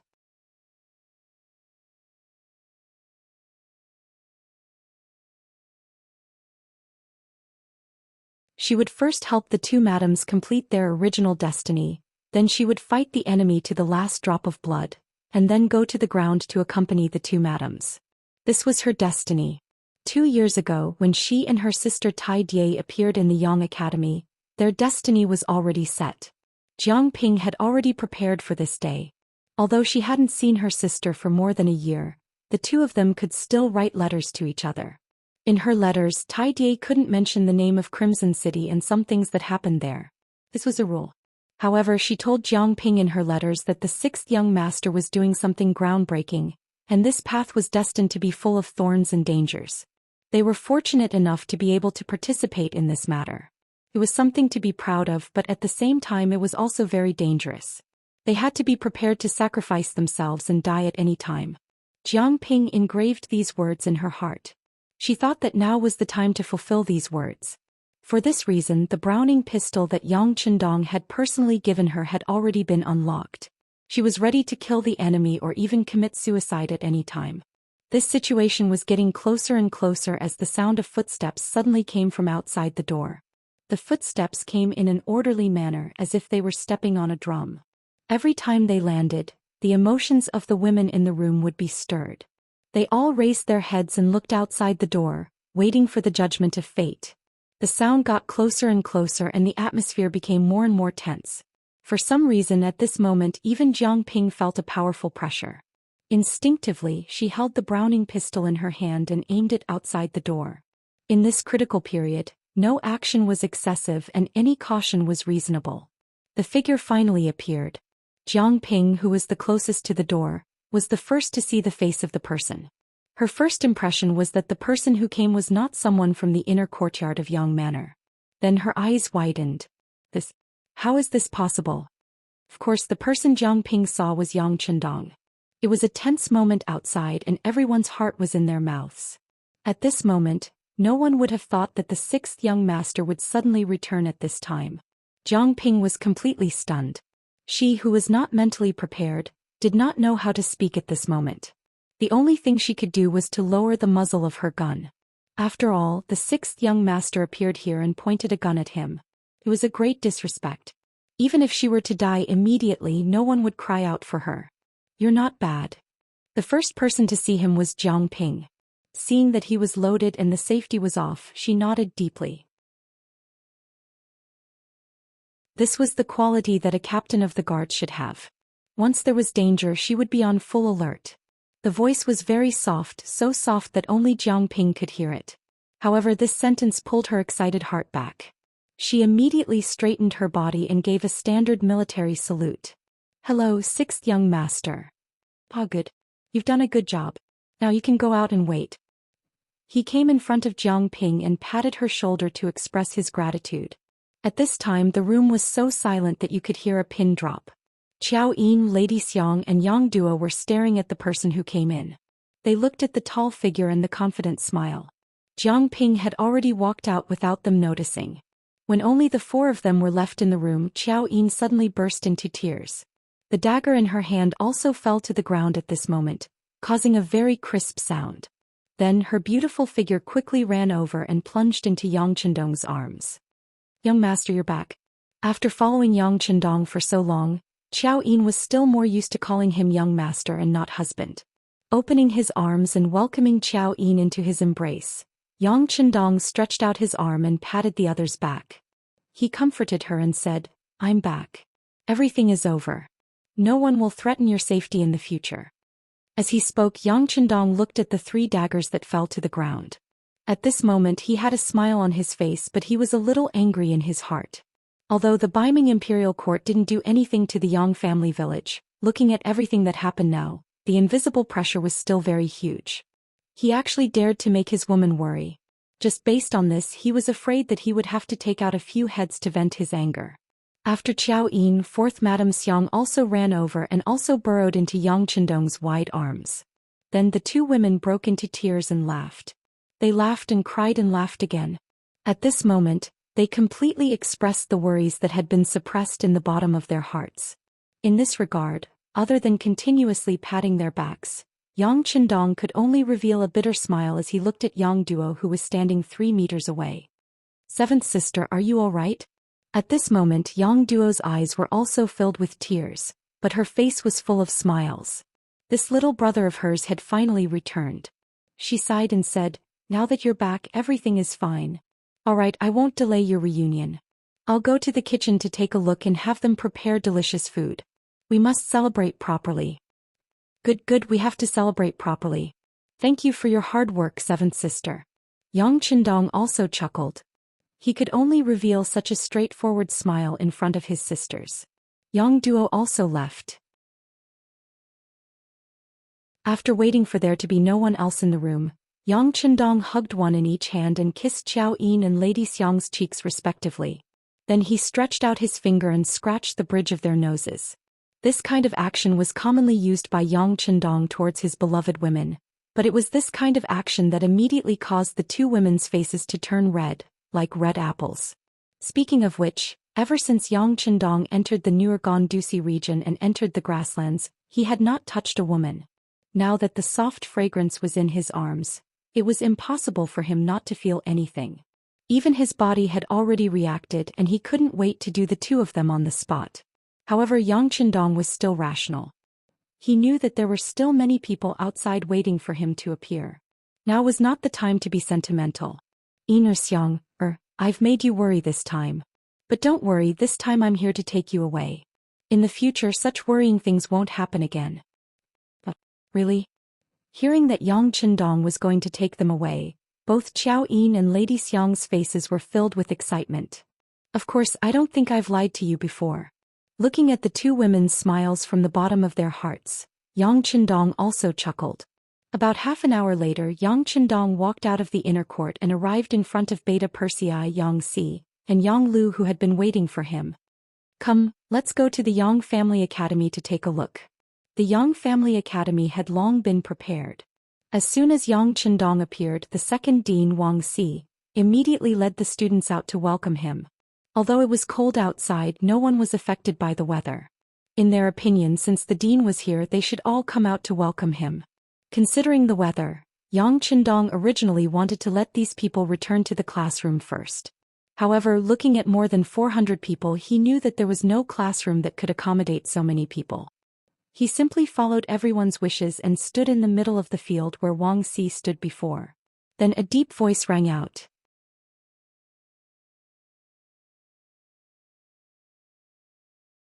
Chapter 792. Good, you all did well. As soon as they met, Yang Qindong praised everyone's performance. "I've heard that you all thought there was an enemy invasion and were even prepared to fight in close combat. This courage is very good and it fully shows your loyalty to the academy." After receiving Yang Qindong's affirmation and praise, everyone's face was filled with excitement. But Yang Qindong was still praising everyone a moment ago, but then his tone changed and his face became much more serious. "But what you did was wrong." "Huh?" These words were somewhat contradictory and everyone was confused. Even the second dean Wang Si couldn't wrap his head around it for a while. But before they could figure out what was going on, Yang Qindong continued, "What you did was a bit inappropriate and the mistake was in your position. You are not ordinary soldiers. You are students of the Yang faction. You are even teachers. We are the most precious treasures. If anything happens to any one of you, I will feel heartache for a long time. If all 400 of you fight together against the enemy, you will not be able to avoid life and death. Won't I die of heartache then? Are you willing to see my heart shatter into pieces?" The students and teachers who laughed at Yang Qindong's analogy finally understood the dean's words, and they all burst out laughing. Junko in the crowd was also laughing, but it was a different kind of laughter. It was a kind of laughter as if she was blaming Yang Qindong for making such a joke at a time like this. As if he knew what she was thinking, Yang Qindong's eyes swept across the crowd and deliberately stayed on Junko for a while. It was this short pause that made Junko quickly lower her head. She didn't know why, but when faced with Yang Qindong's eyes, she found that her heart was beating fast like a deer. Well, maybe some of you think I'm joking, but I want to explain that this is not a joke, but a true thought from the heart. Speaking of which, the first batch of students is already very small. Have you not thought of asking where they went? I can tell you now. They have all gone to develop their own learning. Some of them are already in high positions making great contributions, and have become the existence that everyone admires. Of course, you don't have to be envious because it will soon be your turn. In the near future you will go out alone and develop the Yang family. What I want to do is to create a good environment for you. As for the opportunity, are you confident that you can seize it? Yes. The answer was the excited voices of the students. Let's have dinner tonight. Let's have a good talk as a farewell dinner. When you go out in the future, I hope that one day, you can proudly pat your chest and tell everyone that you were once the students of the Yang Family Academy. Yang Qindong's excited voice was still echoing in the air above the academy. The students below looked at him seriously and excitedly, as if they saw their own limitless future, and saw the great moment when they used their knowledge to change their fate. In the academy, Yang Qindong stayed for more than 2 hours. During this time he listened to Wang Xi's report on the work of the academy. However, from beginning to end Yang Qindong didn't comment on anything and just kept nodding. All this fell into Wang Xi's eyes. He thought that the 6th young master must have an idea in mind, but there were some things that needed to be carefully considered. However, since the 6th young master was back, he was of course not in a hurry. There were still more than 10 days before the new year, and there was no doubt that they would spend the new year here, so there was plenty of time to make a decision.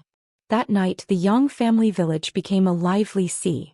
The chefs all cooked their best dishes, just to express a kind of welcome for the 6th young master's return. In contrast, the imperial palace of Baiming 15 li away was silent. The embroidered uniform guards, who had always kept a close eye on the Yang manor, received the news as soon as Yang Qindong returned to the manor. Then this news was sent to the acting sect master Zhu Xian. Finally back. I want to see if you have made any progress after not seeing you for nearly 2 years. After taking a look at the report he put it aside. Zhu Xian also closed his eyes because of this. Hu Zhongning had already been arrested and put in prison. Although he hadn't been tortured because of the other party's identity, the arrest itself was a kind of attitude. Now they just had to wait and see how Yang Qindong would break out of this situation. Would he resist forcefully, lower his head and admit defeat, or would he arrange for someone to break the prison? At the thought of breaking the prison, Zhu Qiu couldn't sit still. He slowly opened his eyes and looked at Jining, who was standing beside him, and asked, "The security of the prison?" Of course, Jining knew what Zhu Qiu was asking about. Without waiting for him to finish he answered, "Your Majesty, please don't worry. The embroidered uniform guards have a large number of people lying in ambush there. Unless you don't come you will be walking right into the trap." Hearing that there was already an arrangement there, Zhu Qiu nodded in satisfaction. He closed his eyes again and sank into deep thought. To be honest, among the Ming dynasty emperors, whether it was Zhu Qizhen or Zhu Qiu, they were not incapable rulers. They had even worked hard to strengthen the Ming dynasty. Compared to some of the later Ming dynasty emperors, they were already qualified and could even achieve good results. Unfortunately, they were born at the wrong time. They met Yang Qindong, who had a large warehouse. This meant that their dream of strengthening the Ming dynasty could not be realized. Now what they needed to see was how long they could hold on. Or, in the end, whether the Ming dynasty would disappear silently or be defeated fiercely under resistance. Yang Qindong had long since made up his mind about this matter. The Ming dynasty was made up of Han people as the foundation. The Han people in the world were one family. Based on this, unless it was necessary, Yang Qindong did not want and would not take the initiative to use force against the Ming dynasty. Of course, if someone provoked him it would be a different story. For example, after the meal in a secret room in the inner manor, Yang Qindong met with Yang San, the director of the security bureau, and Xiao Feng, the commander of the cold front, who was stationed in the capital of Baiming. The first person Yang Qindong met was Xiao Feng. This person was part of the first batch of veterans to follow Yang Qindong. Back in Jianing Prefecture he had been trained as the first echelon commander of the cold front. With his seniority and ability he should have become the commander long ago. In fact, it would not be a problem for him to take another step forward. Unfortunately, the situation in the capital of Baiming was too complicated. Yang Qindong did not want to reveal too much of his strength here. He did not want to attract the vigilance and dissatisfaction of the Baiming imperial court. As a result, although Xiaofeng was senior, he did not have the opportunity to lead more soldiers. This time, if not for the fact that Yang Qindong wanted to return to Baiming and had enough strength to protect himself, it would have been difficult for Xiaofeng to become the commander. Commander Xiao, are you familiar with the situation in the army? How are their qualities? Are you able to obey orders? If you have any problems, you can tell me. If you can't solve it, this young master will solve it for you. Since he wanted to put military power in Xiaofeng's hands, Yang Qindong naturally had to fully support him. Thank you, sixth young master, for your concern. The quality of the soldiers is very high and everyone is very obedient. There won't be any problems, Xiaofeng said with satisfaction. In order to ensure the safety of the sixth young master, Crimson City had sent over many outstanding soldiers of the Cold Front. Perhaps because they knew that one of the orders was to ensure the safety of the sixth young master, all of them were extremely excited and obedient. They were afraid that if they were careless and got into trouble, they would be sent back to Crimson City. If that happened, it would be very difficult for them to stand out in the future. Using this advantage, Xiaofeng quickly established his own authority and took control of a group of Cold Front. Very good. Since you have control of the army, you must always have a string in your heart. This time we might not need you at all, but once we do, you must fight fiercely and bring out your strength, understand? Yes, please rest assured, sixth young master. Our Cold Vanguard unit is always waiting for the military order. Once there is a battle, we will definitely do our best. We will definitely not tarnish the reputation of the Cold Vanguard unit. Xiaofeng's face was full of confidence as he spoke as if he was giving a military order. After Xiaofeng left, the second and last person to enter the secret room was the Security Bureau's director, Yang San. The matter in Crimson City had already come to an end. The young father and son, as well as the Security Bureau's director, Qin Shuquan, had been taken down. All that was left was to rectify the work style. Yang Qindong had not arranged for him to interfere in the later stages of the matter, so he would naturally protect silent. This time, the sixth young master was returning to Baiming for the new year. This was an extremely important matter. As the head of the Security Bureau, he naturally had to be there personally to make arrangements. Only then could he be at ease. Yang San had returned with an even more important matter to do, and that was to apologize to Yang Qindong. He had to give an explanation for the misuse of Qin Shuquan, which had led to the incident in Crimson City. After entering the secret room, Yang San knelt on the ground. This head of the Security Bureau, who had always appeared deep and unfathomable in front of everyone, was now kneeling before Yang Qindong. No matter what Yang San's identity was, he was first and foremost a servant of the Yang clan. Just based on this kneeling was nothing. Yang Qindong had no intention of letting Yang San get up immediately. Instead, he drank his tea while listening to Yang San's report.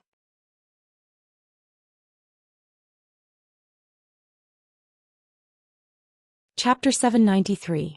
Yang San knelt there and recounted everything that happened to Yang Taizhu in Crimson City, including how Yang Taizhu was executed on the spot after the trial and how Yang Shan, the Minister of Foreign Affairs, was removed from his post and sentenced to 20 years in prison.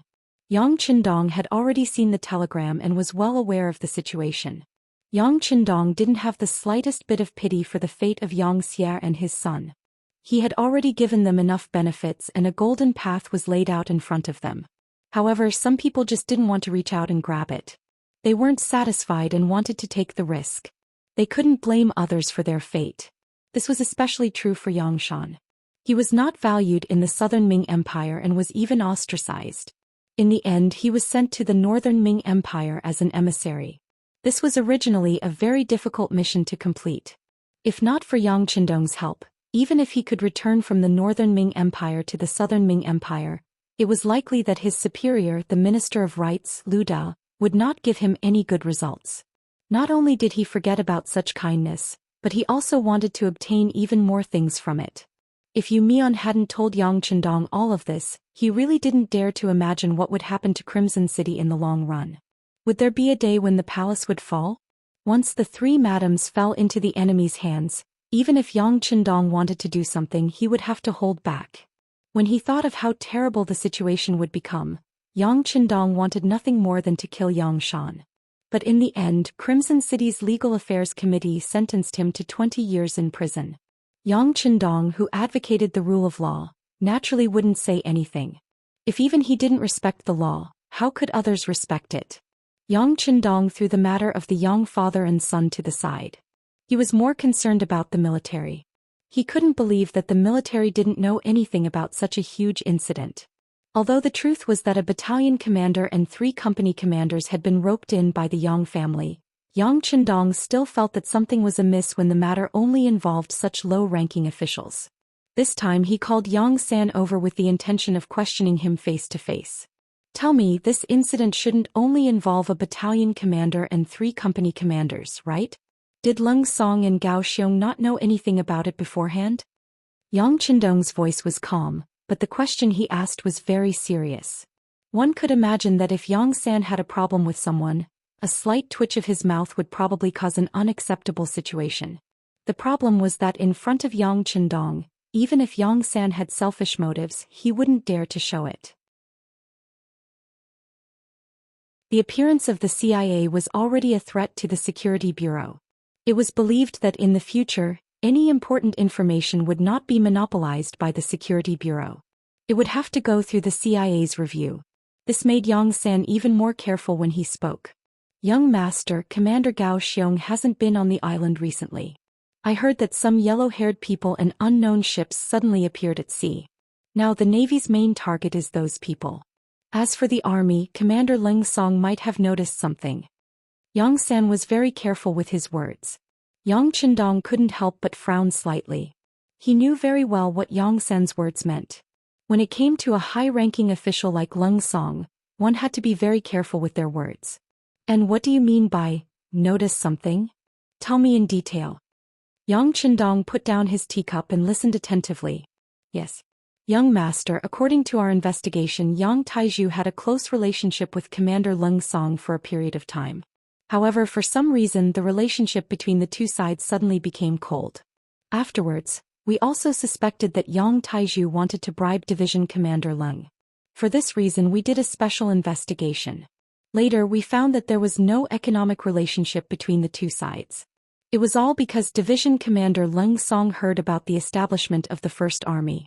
If he wanted to be the army commander, he needed more people to support him. The reason he was on good terms with Yang Taizhu was to express his goodwill to Minister Yang Shan. However, it was precisely because of his actions at that time that some people in the army made the wrong judgment. This led to the fact that the battalion commander and 3 company commanders were on good terms with Yang Taizhu and were ultimately bought over. As he spoke, Yang San carefully observed the changes in Yang Chendong's expression. Yang San knew that although it had been found that Leng Song was not involved in this matter, the 2 sides were, after all, so close. Could it be that he had already discovered the problem with Yang Taizhu during that incident? However, considering that he still needed department head Yang Shan to speak for him in the future, he pretended not to see it. Although this was an analysis, there was still a high possibility that it was true. If it wasn't for the fact that the Security Bureau only had suspicions and had no evidence, they would have really taken action. Although a division commander had a high position and power, if he was really involved, the Security Bureau would not be lenient when they took him down. Yang Chendong listened attentively. These were things that were not mentioned in the previous telegram. After all, what was said in the telegram had to be verified, and such guesses and assumptions would not be written in it. Otherwise, once the news was leaked, wouldn't it hurt some people's hearts and cause some unnecessary chaos? He digested what Yang San said in his heart. He knew that it was true that the Security Bureau did not have evidence, but such guesses were very likely to exist. If he were in Leng Song's position, would he make the same choice? Sigh, it's all because of fame and fortune. After sighing in his heart, Yang Chendong let out such a sigh after a long time. When they first followed Yang Chendong, everyone was thinking about how to make their lives better. Slowly, as Xianxia continued to grow, this kind of thinking had undergone a substantial change. It turned into wanting to do something big together, and then it evolved into the current struggle for power and profit. This might be a common problem after becoming powerful, but Yang Chendong really didn't want the brothers who followed him from the beginning to fall behind because of this. He thought that one day when he became successful and famous, those brothers who followed him from the beginning would still be able to stand by his side. That would be a matter of great merit and virtue. Give him another chance. Thinking like this in his heart, Yang Qindong decided to let this matter go. Even saints would make mistakes. But there was only one chance. If Leng Song didn't seize it and continued to make mistakes, then he really couldn't be blamed. Yang Qindong suddenly said this, and Yang San immediately understood the meaning behind it. He nodded and said, "Yes, I will send a telegram to Director Che Chao. There's no need to send people to keep an eye on Division Commander Leng. You still have to keep an eye on him.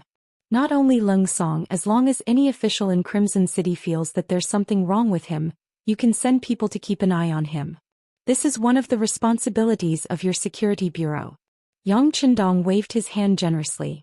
He sent people to keep an eye on them not because he didn't trust them, but because he was constantly reminding them that someone was watching them.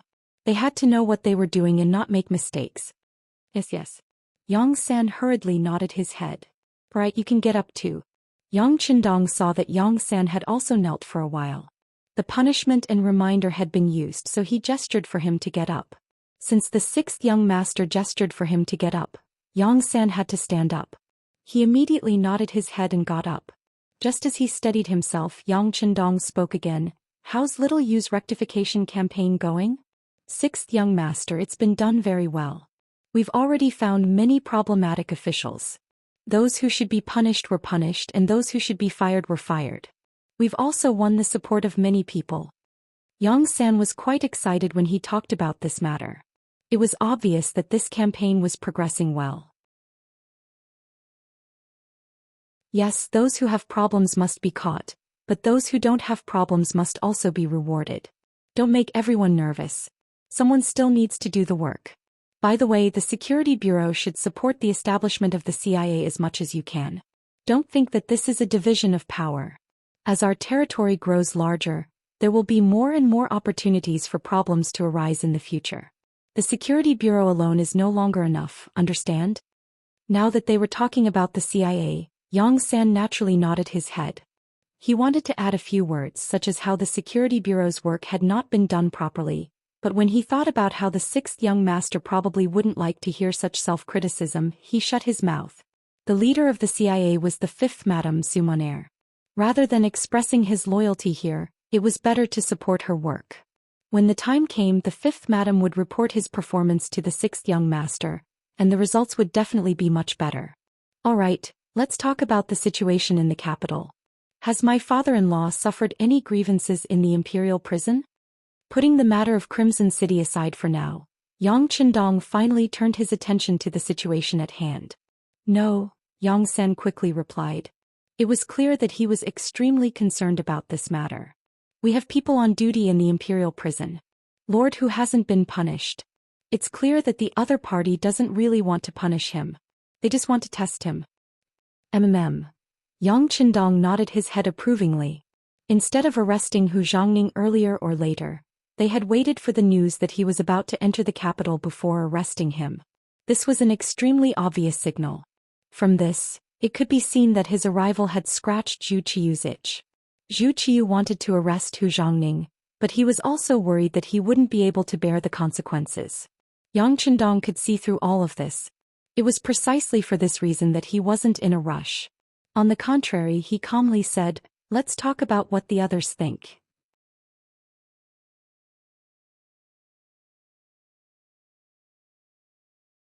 Chapter 794. The other people he was referring to were naturally the important officials in the Beiming imperial court. In the Ming dynasty, where the group of scholars was very powerful, the emperor often had to look at their faces when doing things. Many times their attitude was extremely important and could decide many things. They are smart. Most of them did not express their opinions. Yang San had already grasped some of the relevant information. Although the current Security Bureau could not arrange spies in every important official's home, they could still grasp the general situation through various methods. Thinking about it, the people who were caught this time can be considered to be part of their group. Yang Qindong chuckled. He would not forget that his father-in-law Hu Changning still had a good father. Hu Changning was indeed an important force in the group of scholars. Based on this, those people would not hit him when he was down. Seeing that the young master had thought of everything, Yang San swallowed the words he wanted to remind him. He knew that the young master's thoughts were deep and would definitely counterattack, so he asked tentatively, Young master, when are you going to make your move? Are you ready? Yes, young master. Everything is ready for you. I'm just waiting for your order. Yang San said confidently this time.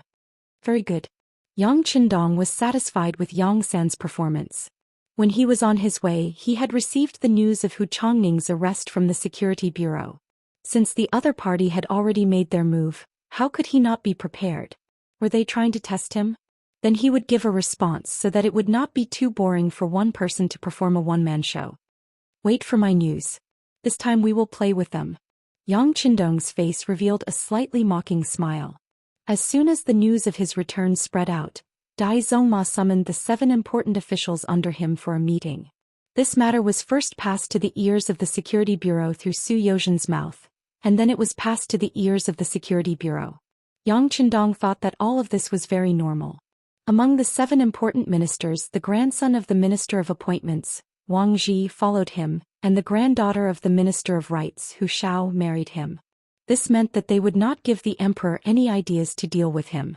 Perhaps when some matters involved their interests, they would make a move, but they would never go so far as to openly deal with him. On this point, Yang Qindong's mind was very clear. There was no such thing as an eternal friend or an eternal enemy. The saying was not wrong. As long as there was no conflict of interest, the two of them should be more biased towards him. There was no need to talk about the Minister of Justice, Su Youzhen. He was one of his own people and their interests had long been tied together. He was the last person who would make a move against him. As a result, 3 out of the 7 were gone. As for the remaining 4 people, they might listen to Dai Zongji's words, but they did not have any personal enmity with him.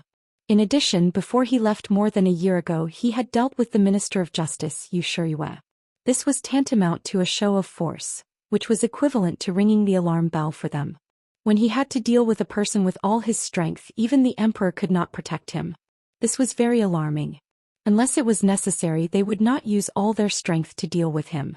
Thinking about it this way, Dai Zong was really pitiful. None of the 7 important ministers could be used in this matter, and he could only personally go. Although it was not to the extent of going into battle with his bare arms, there were many things that he had to spend a lot of effort on. Thinking about the situation in the imperial court in Baiming, Yang Qindong was much more confident. Internally, there were elements of disunity. Externally, there was the illustrious reputation of the mercenaries on the battlefield. Yang Qindong, who already had the power to resist, believed that this trip to the capital of Baiming this time, although it seemed dangerous, was in fact far less difficult than everyone imagined. Otherwise, he would not have personally taken the risk. Go.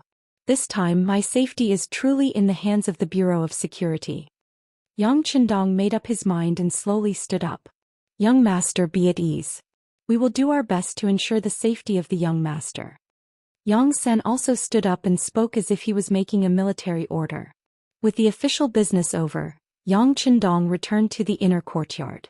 Second Madame Qiao Yin and fourth Madame Xiang Yangzi were not asleep. The two of them had already dismissed their servants and did not even bring their personal maids. They were just sitting in the hall. After not seeing each other for more than a year, the two of them greatly missed their husband.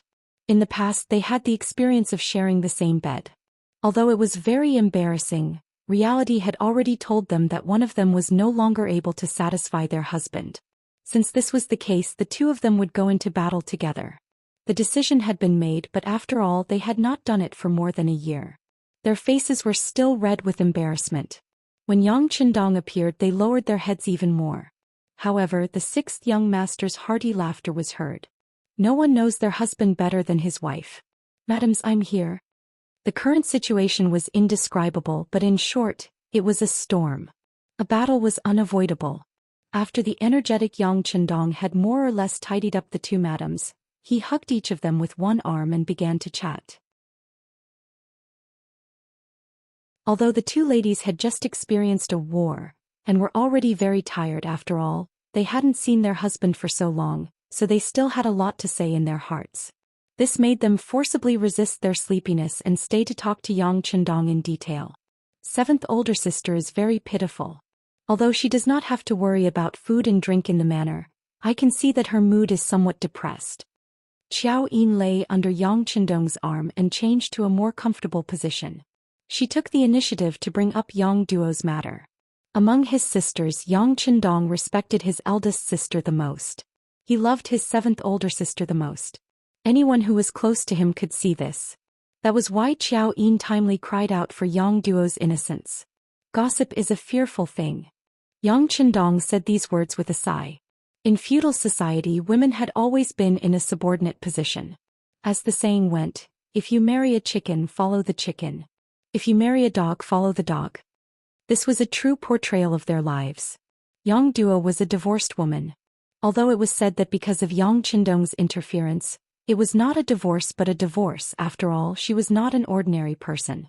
Just based on the fact that she had a brother who was a duke, she was already incomparably powerful. Such a woman really made people love and hate her. She loved her beauty and status. She also hated her status. Her previous husband had been unceremoniously dealt with by Yang Qindong. If he married Yang Duo and was in a bad mood one day, wouldn't the Duke of Loyal and Daring deal with them the same way he dealt with her previous husband? It was almost impossible for a divorced woman to become the first wife of a man. However, you still want to marry the Duke of Loyal and Daring's older sister as a concubine? Are you really tired of living? Under these conditions and circumstances, no one had come to propose marriage even though they had been divorced for more than 2 years. It looked like Yang Duo was really going to become an old lady and be alone for the rest of her life. As Yang Qindong's wife and the one who had followed the young master for the longest time, how could Qiao Yin not ask? How could she not be anxious? That's right. Sometimes when I see seventh sister standing by herself, she really does give off a very lonely and pitiful feeling, Lady Xiang said cooperatively. She was naturally paying attention to Yang Duo because her husband was very fond of his youngest sister. As a wife, it was only right for her to worry about this matter. The voices of the two wives were tinged with grief, but Yang Qindong had an indifferent expression. It's fine. When I take you away this time, I'll take seventh sister with me. She'll definitely find someone she likes, something she likes to do, and a home that belongs to her.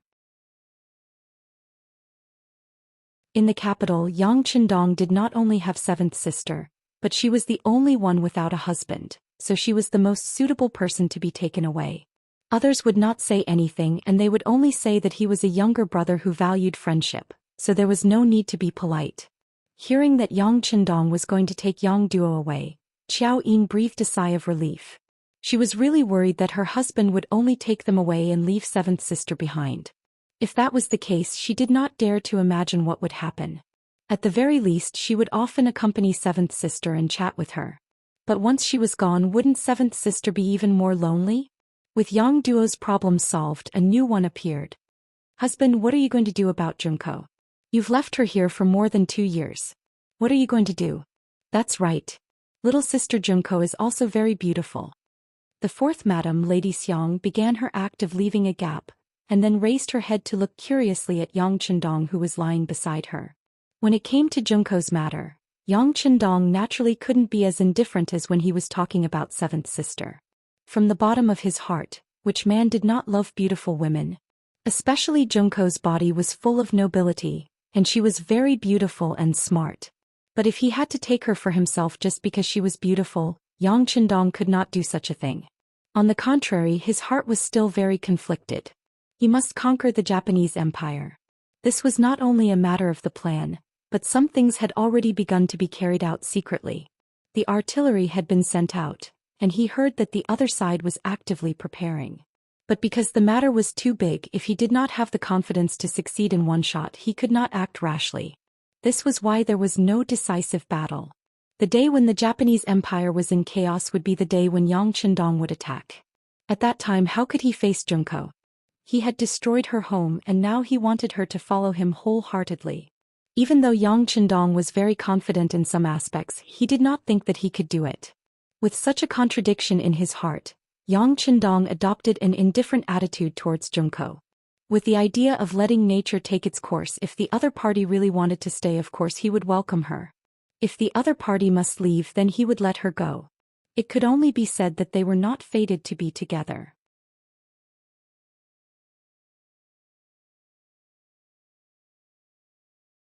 Chapter 795. This time I'll be taking her with me. Once we're out of Baiming's territory, she'll be safe.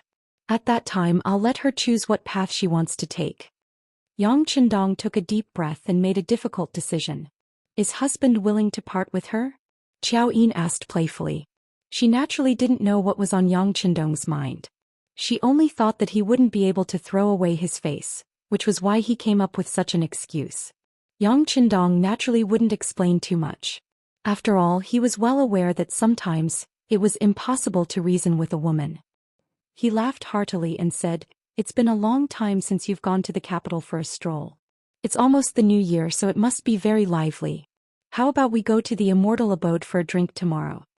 Sure enough, this method of replacing a tree with a flower was very effective. When they heard that Yang Qindong was going to take them to the capital, the two madams were extremely happy. Out of consideration for their safety, they had been cooped up in the Yang clan manor for a long time. Their hearts were already itching to fly out, not to mention that they would be accompanied by their husband. The two women immediately agreed. "All right, it's decided then. But a good night is worth 1,000 gold. Shouldn't we do something?" Yang Qindong, who had already rested enough, was starting to raise a certain part of his body. "Ah!" The two women cried out in shock and embarrassment. And then, you know what happened. After a busy night, the two madams were both lazing in bed the next morning. There was nothing they could do about it. After all, Yang Qindong was an animal. On the contrary, he got out of bed normally and his expression was refreshed. First he practiced military boxing 5 times in a row.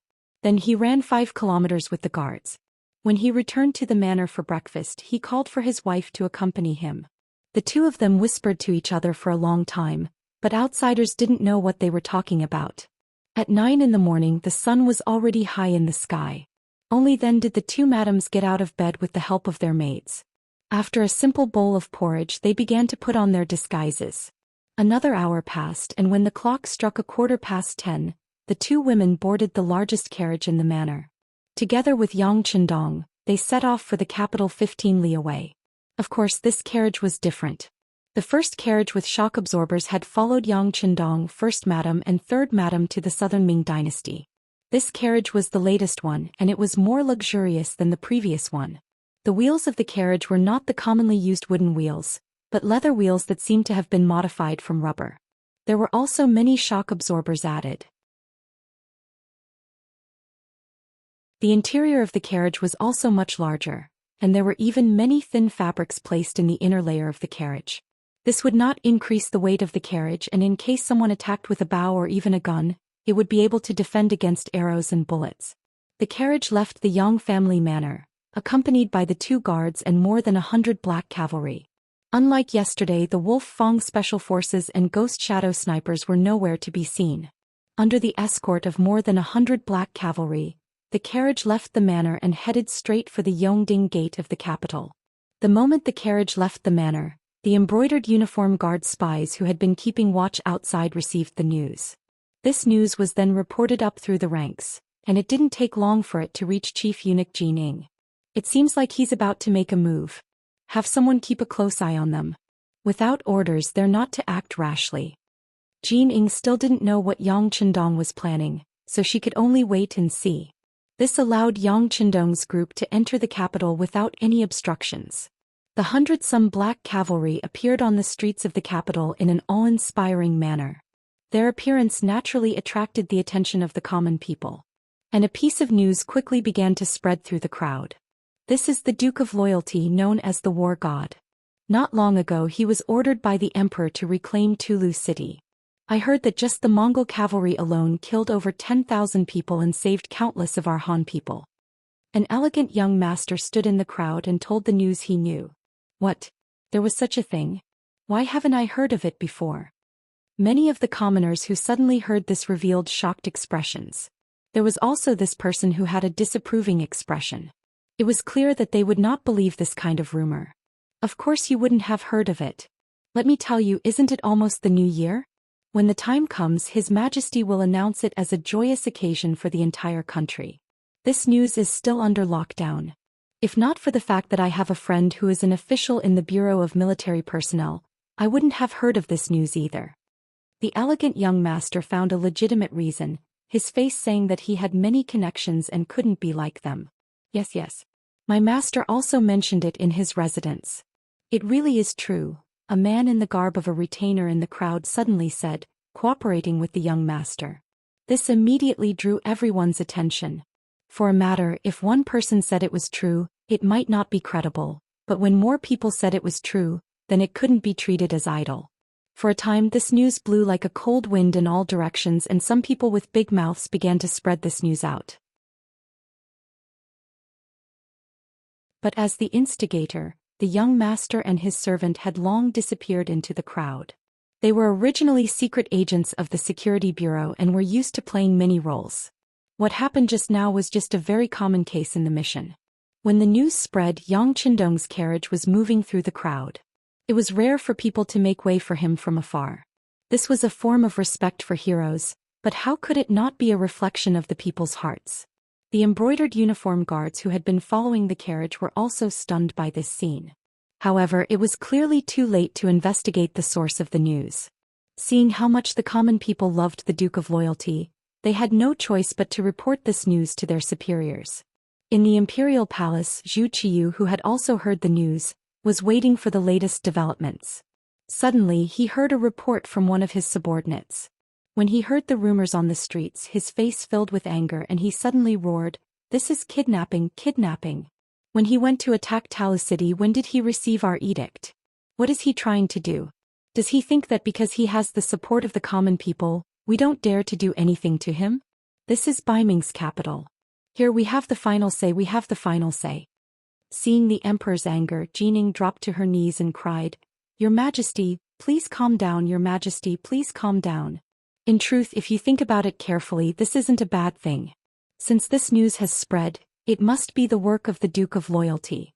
Doesn't this mean that he intends to gift Talu City to Your Majesty?" Zhou Qian, who had wanted to continue roaring to vent his dissatisfaction, suddenly stopped. Instead, he seemed to be thinking about something. Soon after, he chuckled and said, "That's right, my beloved subjects' words are exactly what we want. Since that's the case, I'll let some people know what it means to lift a rock and smash one's own foot. How about this? Immediately pass down the order to spread the news that the Duke of Loyalty attacked Talu City on our orders. Let everyone in the world know, ha ha." A tiny Talu City naturally didn't enter Zhou Qian's eyes. He didn't even consider how many Mongolian soldiers there were in the city or how many Han commoners were under threat. His reputation was nothing more than a good reputation for daring to face the Mongols and raising the morale of the people. "Your Majesty is wise," Jin Ying hurriedly flattered. The delighted Zhou Qian laughed heartily as he made his way to the harem. He wanted to share this good news with the Empress and the imperial concubines. As for Yang Qindong, he trusted that the embroidered uniform guard was keeping an eye on him to see if anything had happened. After the decree was issued, news quickly spread throughout the city that Baiming had taken Talu City and that the Han commoners there had been rescued. The commoners were overjoyed when they heard this news. After all, they had always retreated and avoided the Mongol army of the steppe. They rarely took the initiative to attack, let alone take down a city, kill the Mongol soldiers and rescue the commoners. This news caused the atmosphere of the new year to become even more lively. Some of the wealthier commoners even set off firecrackers in the streets, as if the entire country was celebrating. In this celebratory atmosphere, Yang Qindong's group arrived outside the Immortal abode. The manager in charge of the place came out to welcome them, leading them to the best box in the Immortal abode, the Sky Room 1. It was almost the new year and Baiming seemed to be celebrating the prosperity of the country. The capital was bustling with activity, and the business of the Immortal abode was getting better and better. Over the past 3 years, more and more merchants and officials had joined the Immortal abode.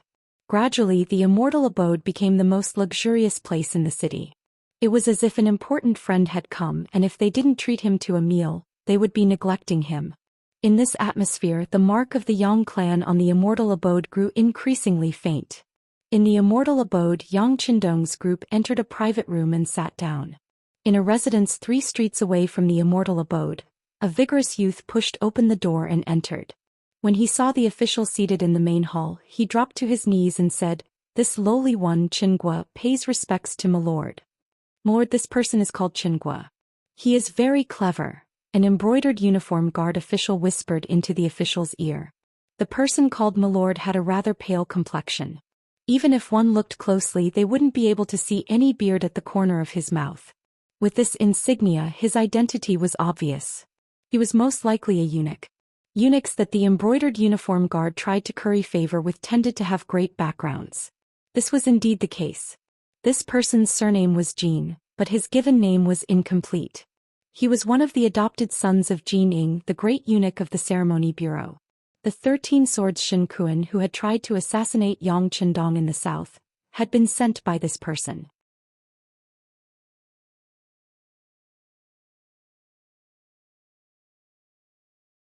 Chapter 796. It was a pity that Yang Qindong was stronger, and in the end Shen Kuan died in battle. However, because of this matter, Jin Buchuan was hated by the security bureau. If it wasn't for Yang Qindong saying that he would personally take care of this person, he would already be a cold corpse. The Imperial Guard Baihu standing beside Jin Buchuan was named Tong Lai. He was originally just a hoodlum on the streets, but he relied on his bootlicking skills to enter the Imperial Guard. After relying on Jin Buchuan, he was able to obtain the position of Baihu. It was as if a black chicken had turned into a phoenix. After becoming a Baihu and enjoying the benefits of power, Tong Lai was no longer satisfied with his current position. He wanted to continue climbing up, so he started to rope incapable people. This Qingguo was someone he had his eyes on. Reality proved that his judgment was not wrong. This person that he relied on as his trusted aide brought him good news. They had actually found the Mongol army's spy in the capital and found a place for them to stay. The Mongol army's spy in the capital had always been in existence that gave the Imperial Guard headaches. They came and went without a trace, and their organization was very tight. They were like an annoying mosquito that would appear when you were sleeping, and disappear when you woke up to look for them. For this matter, the Imperial Guard had used a lot of manpower and resources, but the results were not what they wanted. Now they had actually found traces of them and even locked onto their specific location. How could this news not make them excited? Seeing Qingguo appear, it was as if he had seen power and gold. Tong Lai anxiously asked, "Did you find where they are staying? Did they find you?" "We've been changing people to follow them back to the Baihu, so they did not find us. Right now we still have my brother outside keeping watch." Qingguo answered as expected. She then raised her head and smiled as if she was asking for a reward. Jin Buchuan saw this, and a trace of disdain appeared in his eyes. People like this only wanted money and power. There was no loyalty in relying on people like this. However, these people were often the best targets to be used because they would do anything for money. It was this appearance that made Jin Buchuan's heart calm down. He also found out from Tong Lai that there was more than one embroidered uniform guard watching them, so the possibility of them being connected was close to zero. Good. If that's the case, then I'll have to ask Brother Qingguo to lead the way.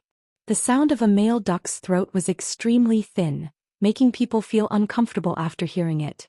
But at this moment no one dared to say such a thing.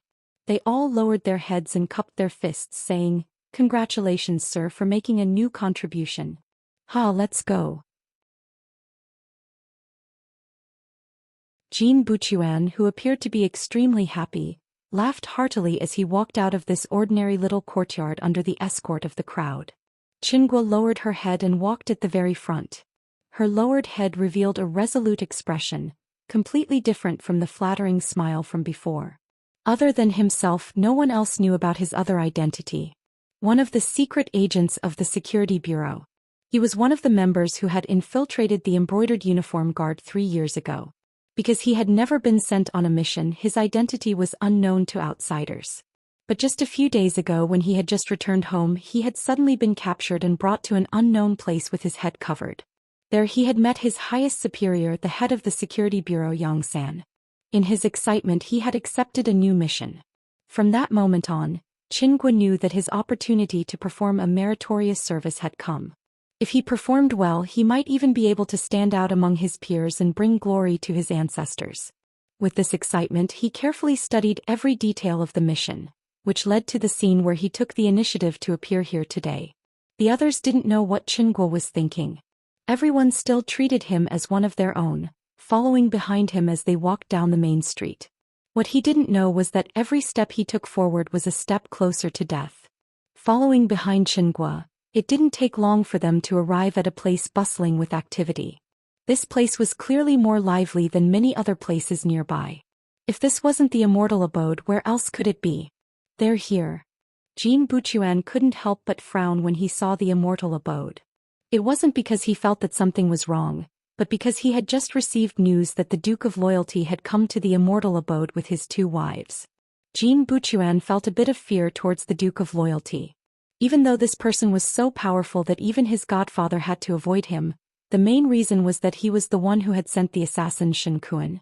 Even though the assassin was already dead and there was no proof, if the Duke of Loyalty went crazy, would he be able to reason with him? Jin Buchuan felt a bit uncertain. Beside him, the official Tong Lai didn't know about any of this. As soon as he entered, he only raised his head and glanced at the 3 words, Immortal abode, then stopped thinking about it. This wasn't surprising. The embroidered uniform guard only had a goal in mind. They didn't care about the process. So what if it was the Immortal abode? A while ago, the embroidered uniform guards had gone to the residence of Wuxia, the Minister of Rights. They had even taken away his eldest son. Nothing major had happened. Because of this, a small Immortal abode was naturally nothing in his eyes. You guys come here. The sharp-eyed Tong Lai discovered several other embroidered uniform guard agents hidden among the commoners. He waved his hand and called them over. Let me ask you, did that Mongol enter this place? Yes, we saw it with our own eyes. The agents all nodded, confirming Qingua's words. Tong Lai was also a smart person. He never placed all his trust in a single person. Now that everyone was saying the same thing, he couldn't help but believe 90% of it. Alright, since that's the case, Qingua and you two come with me. I want to confirm it. Tong Lai was a very careful person. Even though Jin Buchuan was here, he wasn't afraid of the Immortal abode's powerful background. However, if he didn't have conclusive evidence, he wouldn't make a move so casually. After all, there were many officials who ate here every day. Any small matter that happened here could turn into a huge matter. Jin Buchuan saw Tong Lai's cautiousness and felt extremely gratified. He really was worried that this person would charge in without a care. If that happened, not only would they fail to catch the person, they would also get themselves into trouble. Very good. Go ahead. As long as you confirm that the person we're looking for is here, even if it's the Immortal abode, it doesn't matter. We can still catch the person here. If anyone dares to obstruct us, we'll punish them for the same crime. Jin Buchuan's words made Tong Lai extremely excited. This meant that he had a backer now. He hurriedly nodded. Rest assured, sir. Just wait here for my good news. Let's go. Tong Lai led Qingua and his other brother into the Immortal abode just like that. As soon as they entered, Qingua flashed a membership card. Even though it was the lowest level, it was still like a pass. No one stopped them. Seeing that Qingua had even prepared a membership card, Tong Lai couldn't help but nod his head in approval. Then the 3 of them directly went upstairs. Coincidentally, as soon as the 3 of them reached the 2nd floor, they saw a figure appear in front of them. Then that figure gradually disappeared into the distance, heading straight for the 3rd floor of the Immortal abode. That's the person we were watching before. This time, Qingua didn't need to say anything. The other person took the initiative to speak. In fact, even without him saying anything, Tong Lai also noticed that the person was wearing a Han Chinese robe. However, underneath the robe was a pair of Mongol felt boots. This kind of felt boots had become a symbol of the Mongol people, and a very obvious one at that. Of course, this wasn't much. The most important thing was the way this person walked. He didn't walk like an ordinary Han Chinese, but rather like a crab walking sideways. Normally, a person could disguise themselves and change their appearance. However, the way they walked was something that had been ingrained for many years. It wasn't something that could be changed just because one wanted to. It was precisely because of this that Tong Lai recognized this person's identity. Putting aside whether or not he was a spy, he was definitely a Mongol. Sir, he went to the 3rd floor? With this membership card in my hand, I can't go up to the 3rd floor. If I don't do it properly, I'll attract trouble. Qingua looked at the card in her hand with a mournful expression, then shook her head. No matter. Tong Lai didn't seem to mind at all. Qingua, immediately go and inform sir that I've already locked onto the Mongol spy. Sir, please come and apprehend him. Without a membership card, they could only force their way in. With Tong Lai's strength it might be a bit troublesome, but with Jin Buchuan there wasn't much of a problem. Behind him was Chief Steward Ji Ning. In the capital there was nothing that he couldn't handle. Moreover, if they really did catch the Mongol spy here, it would be a great achievement. At that time they would be able to control the immortal abode. It would be normal for them to bleed a bit. When that time came, wouldn't he also have to bask in the glory? After receiving the order, Qingque turned around and went downstairs. At this point she knew that the plan was already more than half complete. Tong Lai didn't have to wait for long. Soon Jin Buchuan led the 8 embroidered uniform guards up to the second floor. Unlike Qingque, he rushed up the stairs with the embroidered uniform guard token in hand. As such, he attracted quite a few of the Immortal Abode's staff members. "Sir, everyone here is a guest. There shouldn't be any bad people. Is there a misunderstanding?" One of the Immortal Abode's staff members said with an apologetic smile as he led 2 young men to the second floor. It seemed like they were going to stop Jin Buchuan from taking action here. You're tuning in to the Zhou Xian's Legacy YouTube channel. Don't forget to subscribe and join us on this journey to catch the most captivating stories.